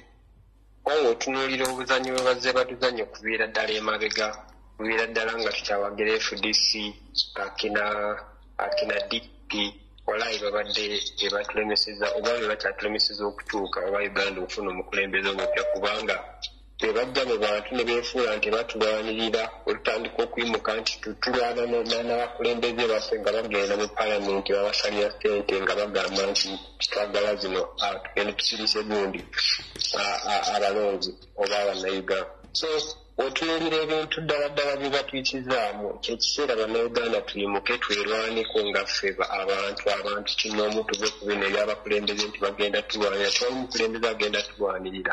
Otherwise wetunaddawo nti tubeesige batulwanirire tugenda kubanga tukyafugibwa omunyarwanda atufuge ne mutabani we n'omuzukulu w'omuzukulu. Abasajja bankuuga kyekiseera kati tutandika okubayisaamu ddala amaaso kuba tebalina bitiibwa era nge neewunya n'oyo akyayita nkuuga nti ow'ekitiibwa nkuuga ow'ekitiibwa simanyani. Tulekeraawo tebalina makulu jasi tumalira buwalizi budde era nga kyekiseera bannayuganda mbakubirira yonna gy'oli munnayuganda agyewaka kyekiseera uyimukiremu wenyigire mu kino ekintu. Otherwise tutenyigira mu kino kintu omunyarwanda agenda tufuga tusigale nga tufuuse abananyinabumba mu Uganda tubeere nga w'Abapalestine nga Israeli nti gisaanyaawo eggweewo. Nfundikira ngamba nti bannayuganda tusiruke tuve mu kwesiga bannabyabufuzi abo beenoonyeza byabo. Hello. Balamutiza mwenna bannankyukakyuka mukulu Fred Lumbuye webale gy'otukoledde kyonna taata. Kale nyabo. Hello. Ensi ekuwulira nyabo. Hello. Webale gy'otukoledde taata. Kale nyabo. Bannayuganda mwenna mbatumidde mwenna abali ku mukutu guno. Muneesooka okwebaza omwami ono okugumira ebivumo avumiddwa awambiddwa asibiddwa naye n'abigumira ku lw'ensi yaffe sigenda nokwogera linnya anayagala ananteeba mu mutima gwe naye ng'obwakabaka bwaggwawo dda era Ssaabasajja Kabaka ennaku zino mumulaba ne mumusanga ku ngoma ne mumulengera Kayanja si abaagenzeeyo nga bannayuganda bwe mugamba nti Ssaabasajja ennaku zino atambuddemu nedda omukulu oyo Mayiga wassaanya ng'era bwe yajja okusaanyaawo Buganda aleka alagidde ebisajja bye nti oyo mumutwaleko wali public emulabe era agendera mu bujiini ekitiibwa kyonna kyonna yakimwambula gyonna ayagala tumulabe ng'ekitagasa tufune obukyajjaali era walingawo ne propaganda mu Ssaabasajja Kabaka yatunda ettaka talina na kyamanyi musajja watu atunula butunuzi alaba bulabi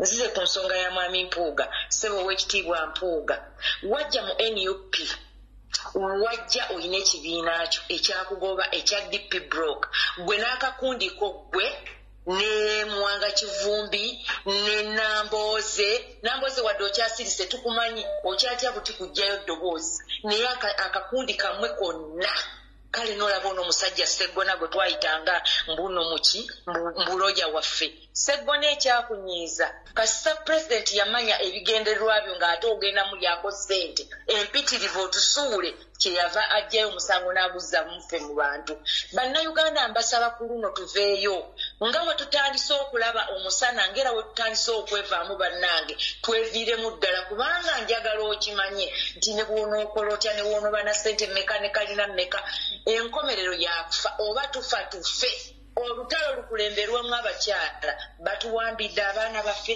batutidde babba baffe kati aboona omusajja yasse omukulu w'ekika ky'endiga bamuleese kuwoleza eno naye ng'ate abaffe bali eri mu kooti zaki z'ab'amagye bannange tusaba tusituke ku luno kitalo nnyo eky'omwana wa kojja omugezi bambi tukusaasidde nnyo taata kubanga obulumi bw'omwana tubumanyi tuwambiddwa abaana baffe tuli ku njegere tubbiddwako amataka tukoledde buli kimu ate ab'e Masaka tusituke Mpuuga alekerawo okutumanyira si yakola Masaka mubeere bulungi. Hello teacher. Je baleko nnyabo. Hello. Maama genda mu maaso ense kuwulira. Nze Kabejja ne South America. Naye yogeza maanyi olinga oyogera mpolo nga atali doli tolina manyi kiki yogeza maanyi. Kati kale teacher nsooka okusaasira kojja omugezi okuviirwako omwana we ekibwatukira musajja oyo muwanya ekitiibwa ekitali ekyaba Mpuuga kati nga nzize ku mulamwa teacher abo abasajja abeeyita ab'ebitiibwa mu bitiibwa byabwe bakola ebintu ffe bayita abanywi b'enjaga bye tutakola sikiwa nti pulezidenti wange baali bamukwatiddeko mu ssaga ly'obwenzi tekiriiyo naye ate bba baagala tubawe ebitiibwa nga kuffe abayaga bakazi baganda baffe bannyinaffe be bayendera ku bakazi baabwe bannyinaffe be bakwanira abaana baabwe abato ku myaka gyabwe simanyi abasajja baba banoonyako zaamu musaayi kubeera bato eyo nga nvuddeyo teacher nsaba pulezidenti wange n'abamuddirira mukama abawe obuvumu okwongera okwemaamululako ddala ebisiraani ebyo Mpuuga nga bwe bamugobye ku ebyo n'ekyobwa deputy president nakyo bakimwambule kale tulabe ab'Emmengo bwe banaamuwa ebitiibwa bamuwe ba deputy president okubeera emabega w'Amayiga babbe nga basinziira eyo naye newaffe ffe tubeeyambudde bannaye lukoko bwemumwe tubeeyambudde tukyalina we tubeetaaga ate mune kyemugenda tugamba kigenda tusigula ttama ne bwe munaakola propaganda tujja bakubirayo ffe tetukyali lusamba lwammwe ensamba zammwe ze zaaba Museveni kati ffe tuli balala tubasinga okutegeera mwasoma politics wa Uganda yekka ffe tusomye politics wa Bwakadaama n'owe Uganda kati temulina kye mutugamba teacher neyanzeeke kale. Hello. C'est bon.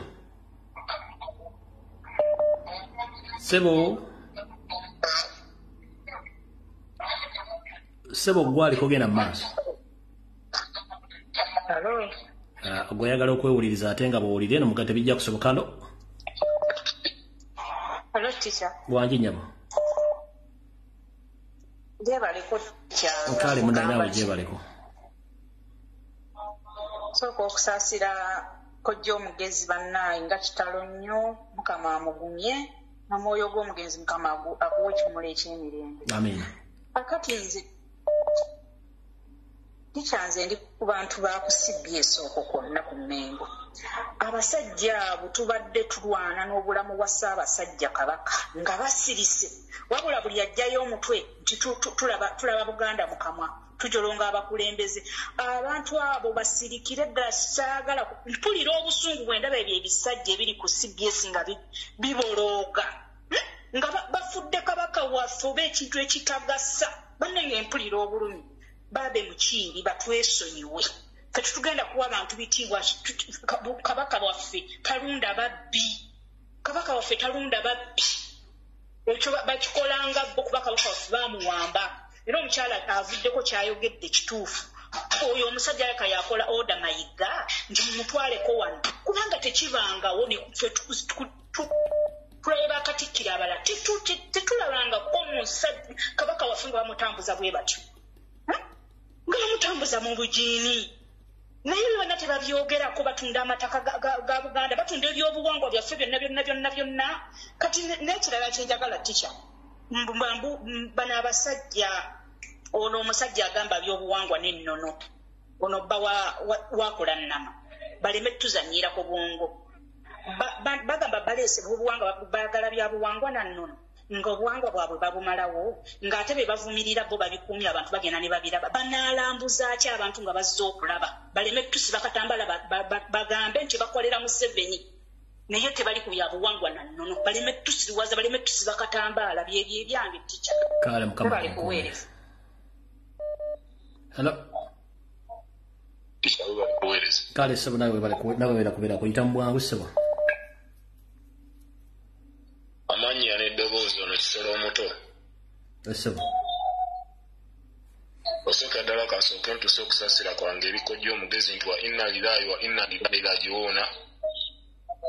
Allah akusaasire, Allah akugumye okubibwako muganda waffe oyo. Kibi nnyo, kibi ddala. Ensonga yange esookera ddala. Nsooka okusaba ababaka baffe bano wammanga. Mbaka Lutamaguzi Semakula. Mbaka Sekitoleko, mbaka Namboze, Zaake, ne Meeya wa Masaka, Namayanja.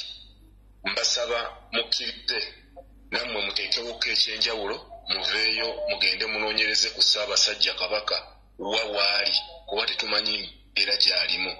Olwaleero Uganda weeri tuli mu mbeera mbi nnyo. Ffe ng'Abaganda bwe tuli mu mbeera mbi nnyo. Nsaba ababaka bange abo Lutamaguzi Semakula, Sekitoleko, Namboze, Zaake ne Florence Namayanja. Muveeyo mugende mulabe Ssaabasajja waali mumutunoonyeze. Ababaka abasigadde oba siina gwe ngenda kukoonako naye abo baveeyo bagende balabe Ssaabasajja embeera gy'alimu. Ensonga endala wayogera ku pulaani ey'abasajja bano kubeera nti bagenda kukyankalanya ennyumba woofiisi zaffe zonna gye ziri eza Nuupu gye twazipangisa. Nandisabye ekitebe kyaffe kitandikirewo mu bwangu nnyo okulaba nga kituuka buli awali woofiisi yaffe okubeera nga kikola n'abantu abo endagaano baba nga tebakola nabo ndagaano. Bakole nabo endagaano bababuulire ki ekikola ekiddako. Tugaane okubeera nga tuluzinga woofiisi ezo. Basale mangu nnyo amagezi kulanga batuuka buli awali woofiisi okulaba nga baginyweza mu ngeri ey'enjawulo. Ekirala mukama wange Bannayuganda njagala muzuukuke. Olwaleero abasajja abava mu DP block abantu abasinga twali tulowooza nti bantu balungi ne bajja ne batwegattako bye batukoze mu birabi. Olwaleero waliwo abantu abeekulubeeseza ku kitebe kyaffe wali Makerere. Omusajja gwe bayita Kano Kiza Beesigenze mu bulamu bwange tammatizangako nti wankyukakyuka. Muganda wange bwe baali bakajja Lumbuye ng'Abaganda bafuba okulaba nga basaba federo y'omu ku baalwanye nnyo okulaba nti Abaganda tebafuna federo. Olwaleero kakasa nti abasajja abo babi nnyo. Kano kayanja bwe baali bakyali mu nsiko nga bali eruweero. Kano kayanja yafuna damage ku mukono gwe ogwa ddyo. Nga damage y'amaanyi nnyo. Ne bamutwala ewa Besigye okumujjanjaba. Besigye kye yakolanga yamukubanga ddagala ly'amazzi nga baagala okusaanyaawo Abaganda abamu bwe balaba nti b'amaanyi nnyo mu nsiko bagenda okutuuka mu buwanguzi ng'Abaganda ab'amaanyi tebakyakola ki tebakyaliwo. Ng'amukuba eddagala ly'amazzi omukono gweyongera okuvunda. Omukono bagusaleko oba gumuviireko kukola ki okumutta. Ekyavaamu Kano Kayanja n'agamba naye nedda nti nze nakulira ku ki? Nakulira ku faamu ya nte. Omuntu ffe twafunanga damage mu ttale nga tulunda ente. Wadde musajja w'e Masaka naye bwe yava e Masaka ng'amaze okusoma ng'ali mu Ndeeba wano n'agenda esayidi zaawe lwaddaawo ng'ogenda ejinga eruweero n'akola ku faamu. Bwe baamujja ne bamugatta mu ttale mu by'obuyeekera n'agamba nnoka nejjanjaba omukono guno n'agujjanjaba. Kwakananga omukono gukoze eki? Gusuuse. Abasajja abo beefuula nga boogeragera ebigambo. Nze nalaba Kano Kiza Besigye ng'ali ku kitebe ebigambo engeri gy'abyogerangamu si mulungi n'akatono. Abantu abo babi. Naye naffe olwaleero nga nkwewuula wonna ng'omanyi nti oli wankyukakyuka. Olwaleero abantu bano basinga obungi. Naffe tukuliyeetingewo ebintu ebibateeka ku bunkenge. Tuteekewo ebintu nga bano bo bateekawo ebintu diversions nga tuzaagala okutucyankalanya obwongo naye nga tuziraba. Naffe olwaleero tuteekewo ebintu eby'obulabe ennyo nga nabo bibateeka ku bunkenge nabo batambulirako ku kannagindagi. Naye tuve mu kwesiga abantu abajjambu nno beegatta ku kibiina. Abantu abo babi nnyo. Era nawe njogera essaawa eno Kano Kiza Besigye oyo ali mu nteekateeka okulaba nga ajja okwewandiisa okwesimbawo ku bwa pulezidenti. Naye ffe tulowooza nti munnaffe naye abantu abo si balungi. Mpozi n'akasembayo kwe sisobola kwebbira. Nze Kisolo omuto ayegasseko eri Akyagulanyi Ssentamu olw'ensonga nti baagamba enoopo y'abafamire kati ffenna katwegatte ku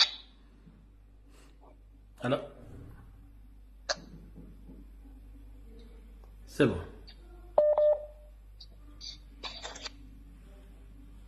Hello. Lamusiza teacher. Bonna Abaganda bannaye mwonna. Naye eddoboozi liri wansi mukama wange. Teacher, ebintu biringa bisale byenjagala okwogerako. Bampulizikaawo. Naye yita mu bwangu nga toteekamu vayibu. Yogeza maanyi ng'agenda okuggyako Museveni. Yogeza maanyi. Kiyita mu bwangu. Kati byenjagala okwogerako bintu bisatu. Ekyokusooka njala okwebaza ekibiina kyaffe kya National Unity Platform ne executive yonna olw'obumalirivu n'obuntubulamu n'obwerufu ekikoleddwa olwaleero ekyokulaba nga twekubako omuloddokayi Mpuuga ne bannamawanga banne abaali bamwetoodde abamukubira Kadingidi.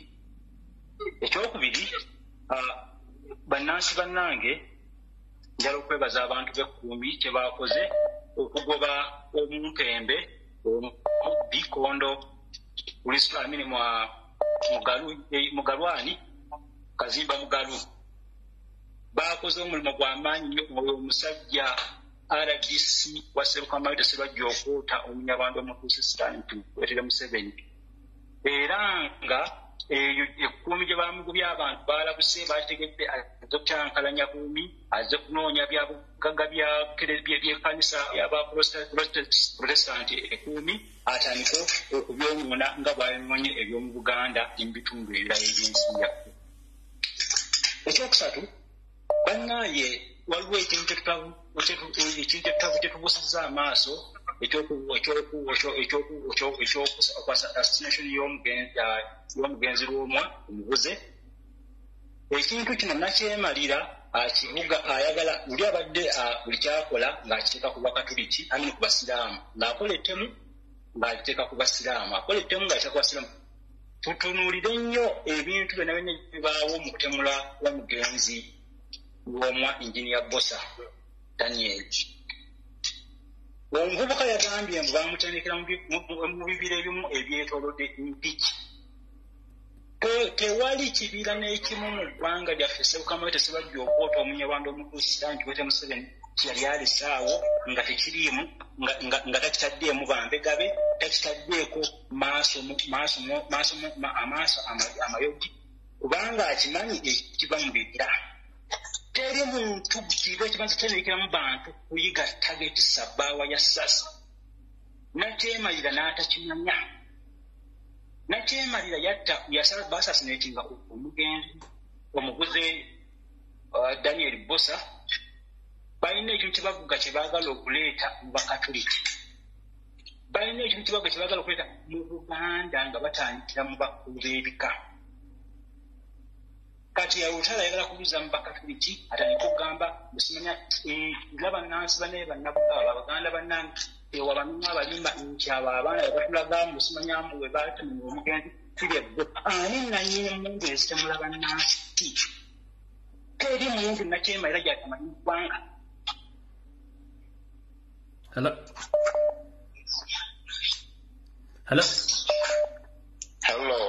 Sebo. Hello. Sebo gwasi gwali kugenda maaso. Webalo kweza professor. Kale sebo nabo bali kubeerako.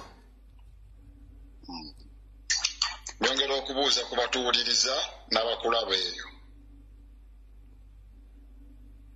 Pozi njogera okwegatta ku bantu okusaasira kojja omugezi nti nga kitale ky'okufiirwa omwana.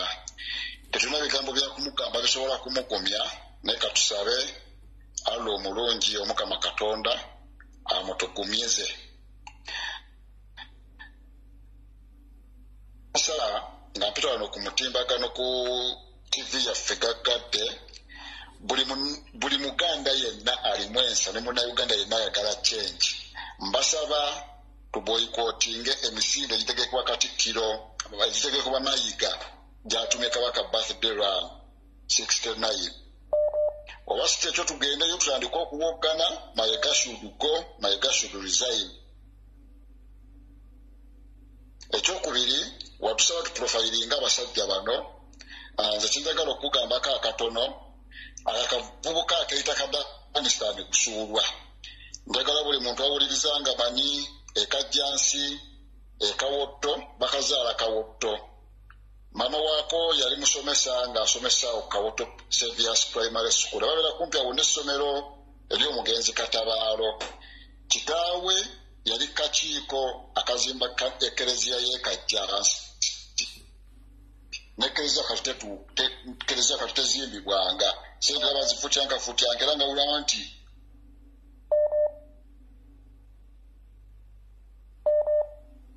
Sebo gy'oli ate aba yayisimba gitutte. Wangi Sebo kwata ku mupaapaali si mpulira ekyo kyakulya kwata ku mupaapaali okuli okumpi ofune netiwaaka. Kyengamba mukama wange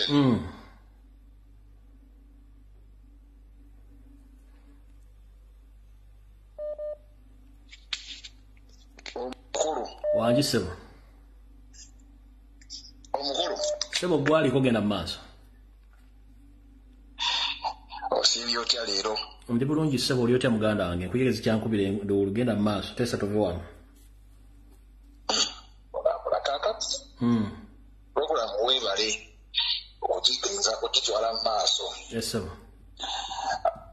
Asinze nno okundeetera okukuba essimu abadde omwami oyo avuddeko emabega awo bwe mpulidde akoonye ku Dokita Besigye.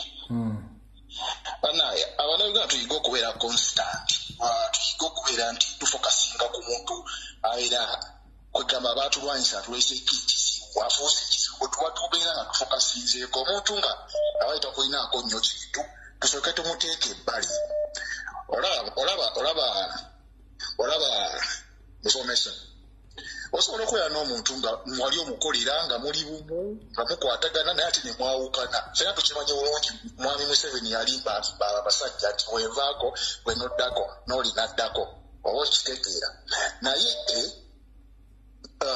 ekiseera kyatuuka nga tebigatta. Ate tukimanyi bulungi gurupu y'emu ono gyali mu gyetuwogerako eno gurupu y'emu era yakubanga Besigye tukimanye bulungi ani yatondawo okutuwaka wa Besigye yali mbuga oba okitegeera ate n'ekirala bwetulaba Bobi Wine engeri gyagezaako okusikamu Besigye okubeera nga muleta close kyeyongera okutulaga nti Bobi Wine akyalina essuubi mu Besigye yali ku mulamu ffenna tukimanyi bulungi abaayonedde omusajja gurupu bamusembeza Emmengo ne baana bamuteya ono si Muganda kakati si Mukatuliki ebyo ebintu bya politikisi waabwe oyo wakufunza bano abantu balina okukimanya oba ffenna abagezaako okudisikasinga ku basajja balina okukimanya nti abasajja betugezaako okwogerako tebaagala buyinza baagala kukwatira abantu bamu nsawo yegurupu y'abasajja o baagala kukwatira abantu bamu nsawo naye Kyagulanyi ne Dr. Besigye baali baagala buyinza era Kyagulanyi ayagala buyinza bano bakwasi bansawo kale sebo toyanza okumanya bakwasi bansa kati n'ennyompo nzike mmalirize okumanya abakwasi bansawo era bafokasinzaawo wakati mu centro boye baagala okukwatira ensawo naye nga tusigale ku mulamu okukuba abantu bano si b'amaanyi bonna bikonwa tebalina kye bagenda kubeera nga basobola kusuuza Kyagulanyi lwansonga ku gurawundi kwali muwengula waali buli wamu waali tusigale nga tubatwalaganye besigale sebo obanyabo hello teacher Lumbuye wangi sebo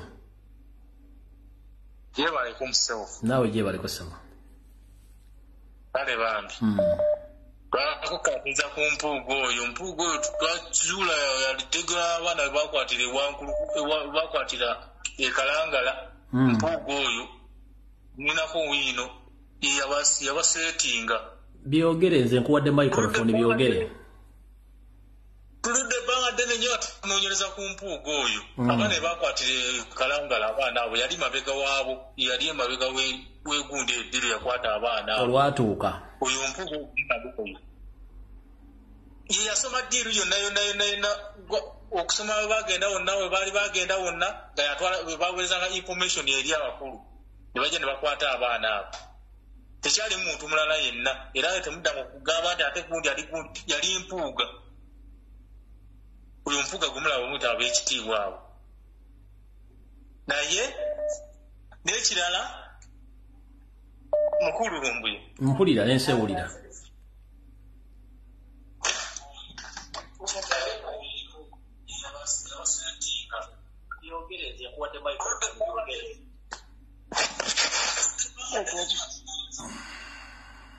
sebo hello ate simba giwadde gwe maama kampitireko wano kameme mukulu Lumbuye jebale sebo webale okuweereza kale nabo bali kubeerako kale sebo katutwale okusaasira kwaffe eriko gy'omugezi okubirwako omwana mu kikanga bwa bambi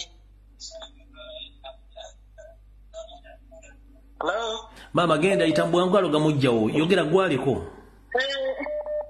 kale sebo badde nkyasaasirako gy'omugezi okuviirwako omwana kitalo nnyo naye nga ku nsonga y'abo abeeyita ab'ebitiibwa omwami oyo mpuuga musajja muli wankwe nnyo y'omu ng'omuteesa avuddeko wayogedde ye yatundawo kotuwaaka n'agiryamu ssente tavudde awo abaana be baakwatira ekalangala ku bizinga diiru yagirimu nnyo 100%.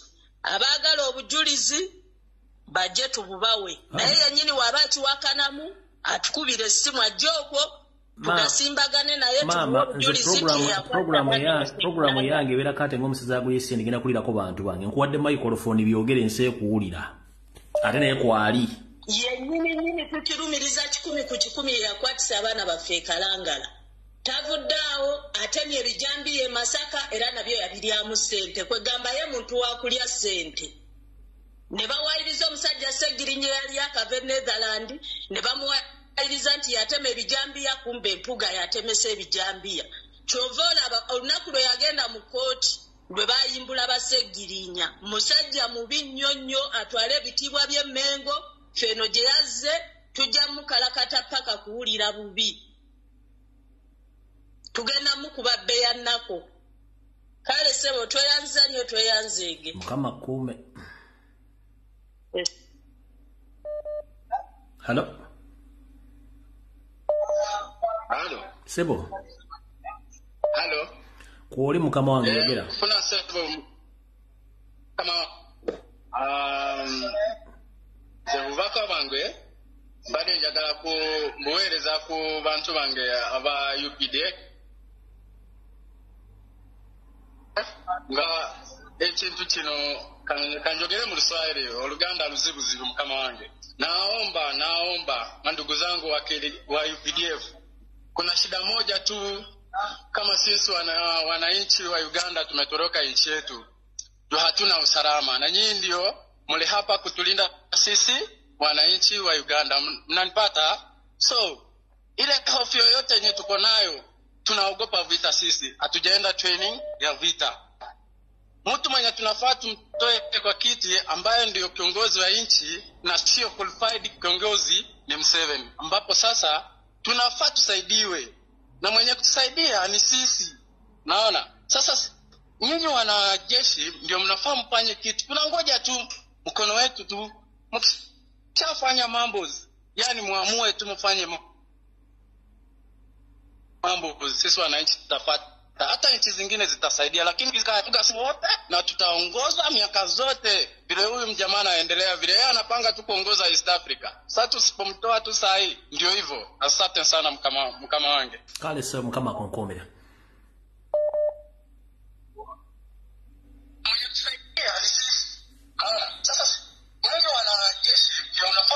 Sema jakesi mu TV oyogere.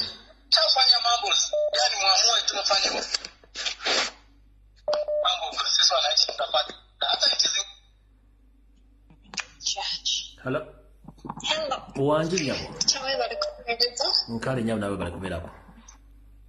Kati cha message yange no njagala egende buli mu na Uganda oba buli Muganda oba buli muntu yenna ne bwaba ava mu region ndala abuzabuziddwa abasajja bano abeeyita ab'ebitiibwa abali emmengo. Omuganda omutuufu alina akafansonyi, ekyo njagala abantu bakiyige bulungi. Omuganda omutuufu bw'aba bamukwatidde mu nsobi akkiriza n'awummula. Abasajja bano abali emmengo abavuddeyo okuwolereza Mpuuga nga yakola ensobi, sina nsobi nga yabba, ne bamuteka ku kakiiko nakkiriza nti kituufu ssente yazitwala nga tewali nsonga gya ntuufu, nakkiriza ye nga yennyini nti ssente yazitwala, ate bamaluvaayo nadda mu public nasalawo okukola ekiwandiiko ekikontana ne beyasooka okwogera. Kati abantu bonna abawuliriza bano abasajja ab'ebitiibwa leero mpuliddeko ku Freeman Kiyimba ng'agamba mbu agenda goba buli muntu muvumi ku kyalo, oyo si Muganda. Era abantu bayigire bagoberere nnyo ebikolwa by'abantu banene. Buli eyeeyita ow'ekitiibwa Emmengo avaayo okuvumirira omuntu yenna agezaako okuteekawo obwerufu n'amazima ng'ayogera ku bikolobero bikoleddwa ng'ate bo baagala bafuule ffe abakyamu. Abo abantu si Baganda, era tewaba Omuganda yenna abuzaabuzibwa olw'okuba nti ono wakitiibwa yayogedde nti oba asizinge faya oba agambe sijja kwogera olaba ne gundi ayogedde. Abo abantu baatuyingiramu nga babayigiriza obulombolombo bwaffe ne beetuuma amannya gaffe, naye ekintu kimu baalema okikopa, okwetoowaza, okukkiriza ensobi ng'ekoleddwa n'ensonyi obutafunayo yadde n'emu. Omuganda kankuwe example ya Mwami Jebbi Walusimbi, yali tanayagala kutuuka ku Bwakatikkiro, naye Kabaka bwe yasalawo oba bwe yasiima n'amugamba awummule, yasalawo n'awummula kuba Muganda mutuufu. Kati tewabaawo omuntu yenna ava ku mulamu olw'akakiriki kaabo abeeyita ab'ebitiibwa abali emmengo nga batuvuga batuzza ku mulamu omukyamu, tuve ku mulamu omutuufu gwe tulina okulwanirira mbu olw'okuba baabitiibwa. Yes, baatuyingiramu naye tebalina kutujja ku mulamu omutuufu gwe tugoberera. Tewabaawuliriza kigambo kyabwe, tewabaabawa kitiibwa mu kye boogedde. In fact bakole na vice versa, tubasabule tubaawe kye bagwana bajja kudda mu layini bwe tunabeera intimidated n'ebyo bye baagala okututiisatiisa ffe ababa bagenda okuleka babasajja batukole kye baagala neebaza acting president waffe gwe yatulekera olw'ekiwandiiko kye yafulumiza olwaleero mpuga n'agibwa ku bwa komishona ekyo kibayigirize nti be baali bagamba nti bazanya politics wa kulinnya ku mmeeza essaawa zino be balina example etuufu ey'okugoberera essaawa zino eno be bantu be balina olabirako okukola ekituufu ate ekintu ekirala abo abasajja okumanya nga baatuyingira mu buyingizi bonna nga bwe bali mu kuwolereza mpuuga omuntu omuganda omutuufu tasobola kuvaayo kuba muganda munne nga bwe baagala okutulowoozesa nti abaganda twekuba abaganda tuli bankwe ekyo si kituufu abo abantu tebakkiririza mu pulezidenti waffe nti asobola okukola ki asobola okulidinga eggwanga lyaffe oyo omuntu taba muganda mutuufu kuba gye buba ne gye budda tulina olugero olugamba nti negwoza dda kubira eŋŋoma n'ozina kitegeeza bo bamusinga emyaka bamusinga okulwawo okubeera nga bali mu politics wa Uganda singa baali baganda batuufu baali badde bakiraba nti yes yadde mwana muto yadde yakajja mu byobufuzi naye emiramwa gyayimiriddeko gyegyo gyennyini gye twagalira ddala okutwala Uganda mu maaso naye olw'okuba nkwezenge zirwanira bifo zirwanira ssente zirwanira buyinza ensonga lwaki bamukuba enkya n'eggulu ng'oyo omwami asooseko bw'ayogedde kati tetugenda bikkiriza bayogere byonna bye baagala bakole byonna bye baagala bo baba balowooza mbu bali wiringo tugoba mbu tuvuma simanyi oli avuvola obuganda ate gwe n'ogamba tambuza vidiyo tuli bakuzitambuza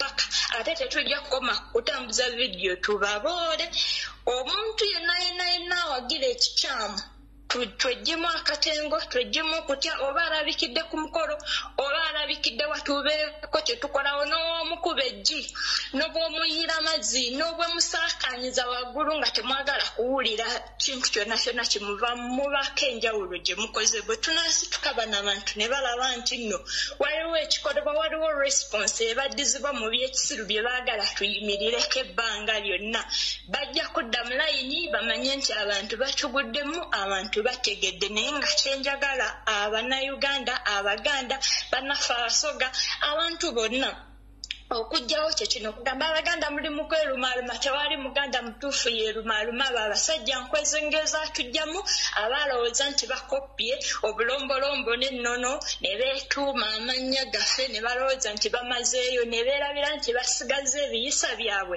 eby'obutaba nansonyi ebyokulemerako ne bw'aba akoze ensobi eyo si mpisa yaffe baganda era okwo kwe tulina okubalabira kuba ekyo kyabalema okukoppa era essaawa zino mpuga ekimuganyi n'okuvaayo okujja mu mawulire okwogera ebyo bye baba bayigiriza nti omuganda ayogera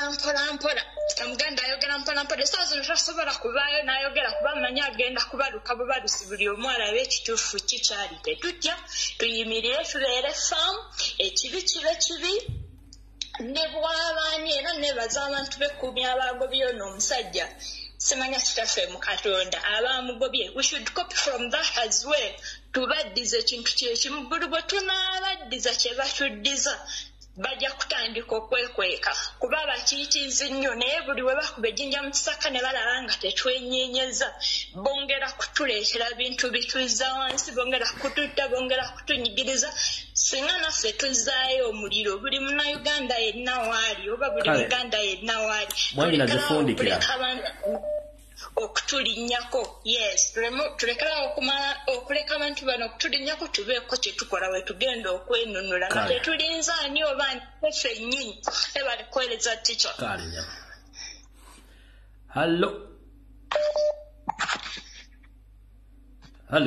Hello Fred wanjijjamu nkulamusiza ssebo nkale nyabo naye nkulamusiza nyabo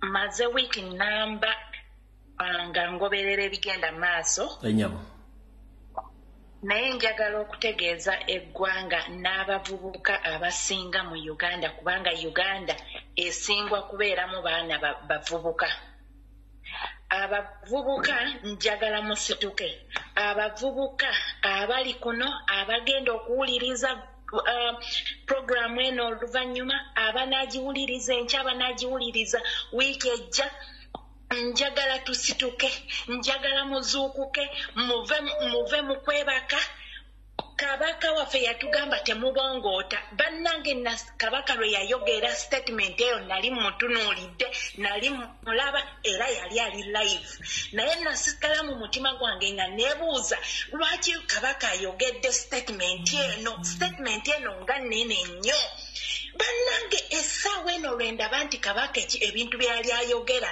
byali real ye yali yalabira dda biki ebigenda mu maaso kyennyamiza kinakuwaza okuba nti abasajja ababadde nga batwekweseemu ebbanga lyonna nga tulowooza nti nno balwanyisa nakyemalira ng'ate si bwe kiri abasajja abo boolaba kufe singa mujjukira bulungi nnyo olunaku lwe baali bakyusa omusajja ompuuga lwe baali njana muyita musajja I'm sorry to mention ayina facial expression gye yalaga nga president amukyusa nga bateekako right honorable Joel Ssenyonyi ng'eragira ddala omuntu eyali ayina amagezi yali alabira ddala nti ono omusajja ono ekintu kye bamugjeemu balinga gwe bamusuuzizza ekyokulya kibadde kimutuuse ku mumwa gundi ono omusajja ono Ssemujjuŋŋanda abadde eyo gy'akiikirira ebbanga lyonna naye abadde azanyira abantu ku bwongo abadde teyajja kujjako Museveni bannange muzuukuke abavubuka bannansi muzuukuke ebyo ebifo byammwe this time round muzuukuke mujje mwesimbe mu bifo ebyo abasajja babadde nga batuzanyira ku bwongo Sseggona gy'abadde yonna eyo gy'abadde akiikirira nzijjukira bulungi nnyo nga Sseggona ku luno ng'ali mu kampeyini yenna ng'akudaala ayina ngeri gyateekangako kifeesi awo ng'ayogera mbusimanyi bannagundi nerabidde gyakola ki eyo gyali ng'alamba mulidde empanga muli ku katuufu infact naye ndowooza nti ddala abantu beeyo ku kitundu gyali nti ddala baali balidde empanga nti agenda kubakiikirira naye ebigambo ebibafubutukamu kati obutwa obubafubutuka mu kamwa kaabwe bubi nnyo busagwa balagira ddala tebetagako bannansi bo bajja kulya nkubiriza bannankyukakyuka bonna baveeyo bajje beesimbe ku gasajja ago okutandikira empuuga gyali Bwanika gyali Sseggona gyali Ssemujju gyali bannange tusituke Uganda yange bannange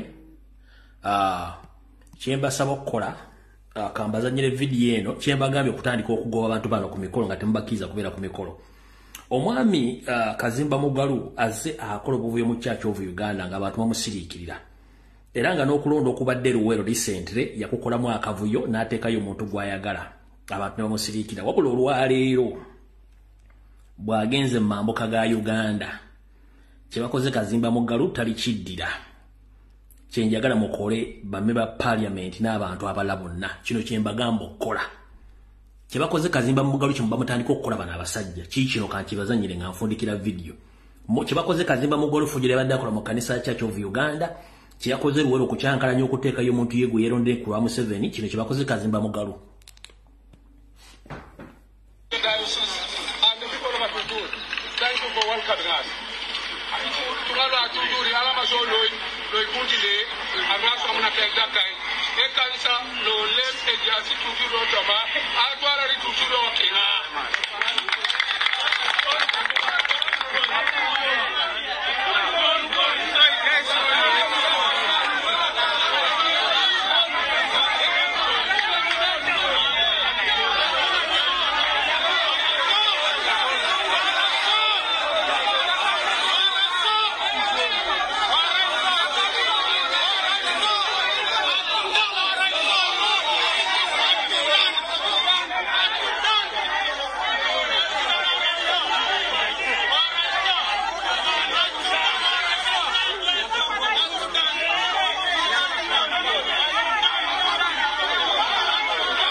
ekyo kye bakoze Kazimba Mugalu ne bamugamba adde gyavudde bakoye effujjo ne bye badde akola mu kanisa nga babiraba.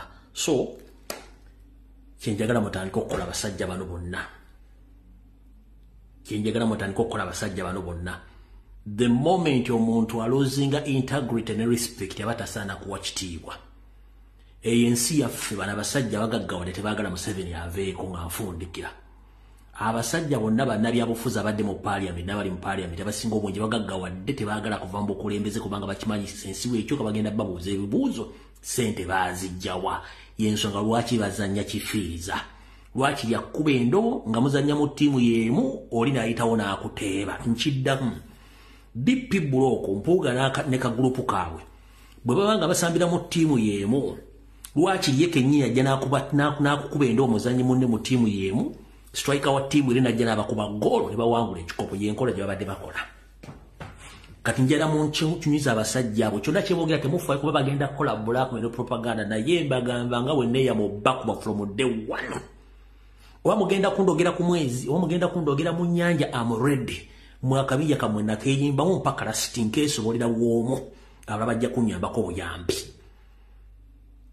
Nkiddamu Mpuuga n'akabinja kamwe mbanga bamulemesa eggwanga okukyuka nga bannayuganda babonaabona across the world nga mumugaggawadde mulidde mukkusi munyampuluka mukuba empiiri tugenda kufa nammwe.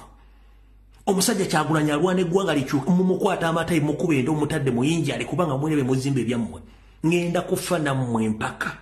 Kubanga olutalo lutandika ndumanyi nga kyenkuba teri akitegera kati mwakakitegera essaawa zino.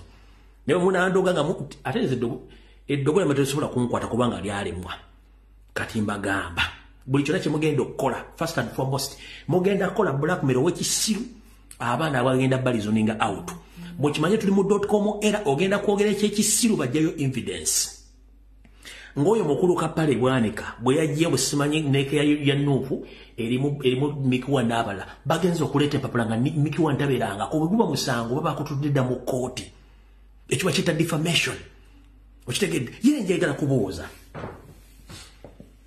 goba ogamba nti neke togituulangako kitegeeza mu kibiino badi you don't attend oba tobeerangako mu kakiiko ka neke you don't attend mubadde ne missoni yammwe kyovula mwogera anyhow. Kati njala bagamba tugenda kufa nammwe mpaka ng'ensi ekyuse. Nabagamba nti bannabyabufuzi abali mu Uganda basaana kufa Uganda y'okukyuka. And I repeat the statement mwegendereze. Tetugenda kuddira musayi gw'abajjajjaffe bakitaffe naffe regime yaffe okufa nga ne yaffe abana ffeyinza okufiirawo ne mutandika okwegaggawaza nga temwagala Museveni aveeko ne famire ye. What a coincidence nga twakabategeera nti muli banyampi ate saabanyampi. Najja n'akubira empi Masaka. Of all areas of Uganda. Lwaki mutabani wa sitaani omukulu yazze n'atandika okulonkingira Masaka ewammwe kubanga already mubadde mukimanyi. Mubadde mukimanyi mission era mbali mugimanyi bulungi nnyo ku information egenda kola ku Rocksat watala video kusatu kwali ku YouTube. Bana abantu bali bakimanyi bulungi nnyo nti bakola ekyo n'atandikire Masaka. What a coincidence betukubanga muri banyampi abadde basula Kyagulanyi ate era Muhoozi atandikidde Masaka. Mukaba bankumire video wene tusinkane lunaku lwonna nja kuba mbategeeza.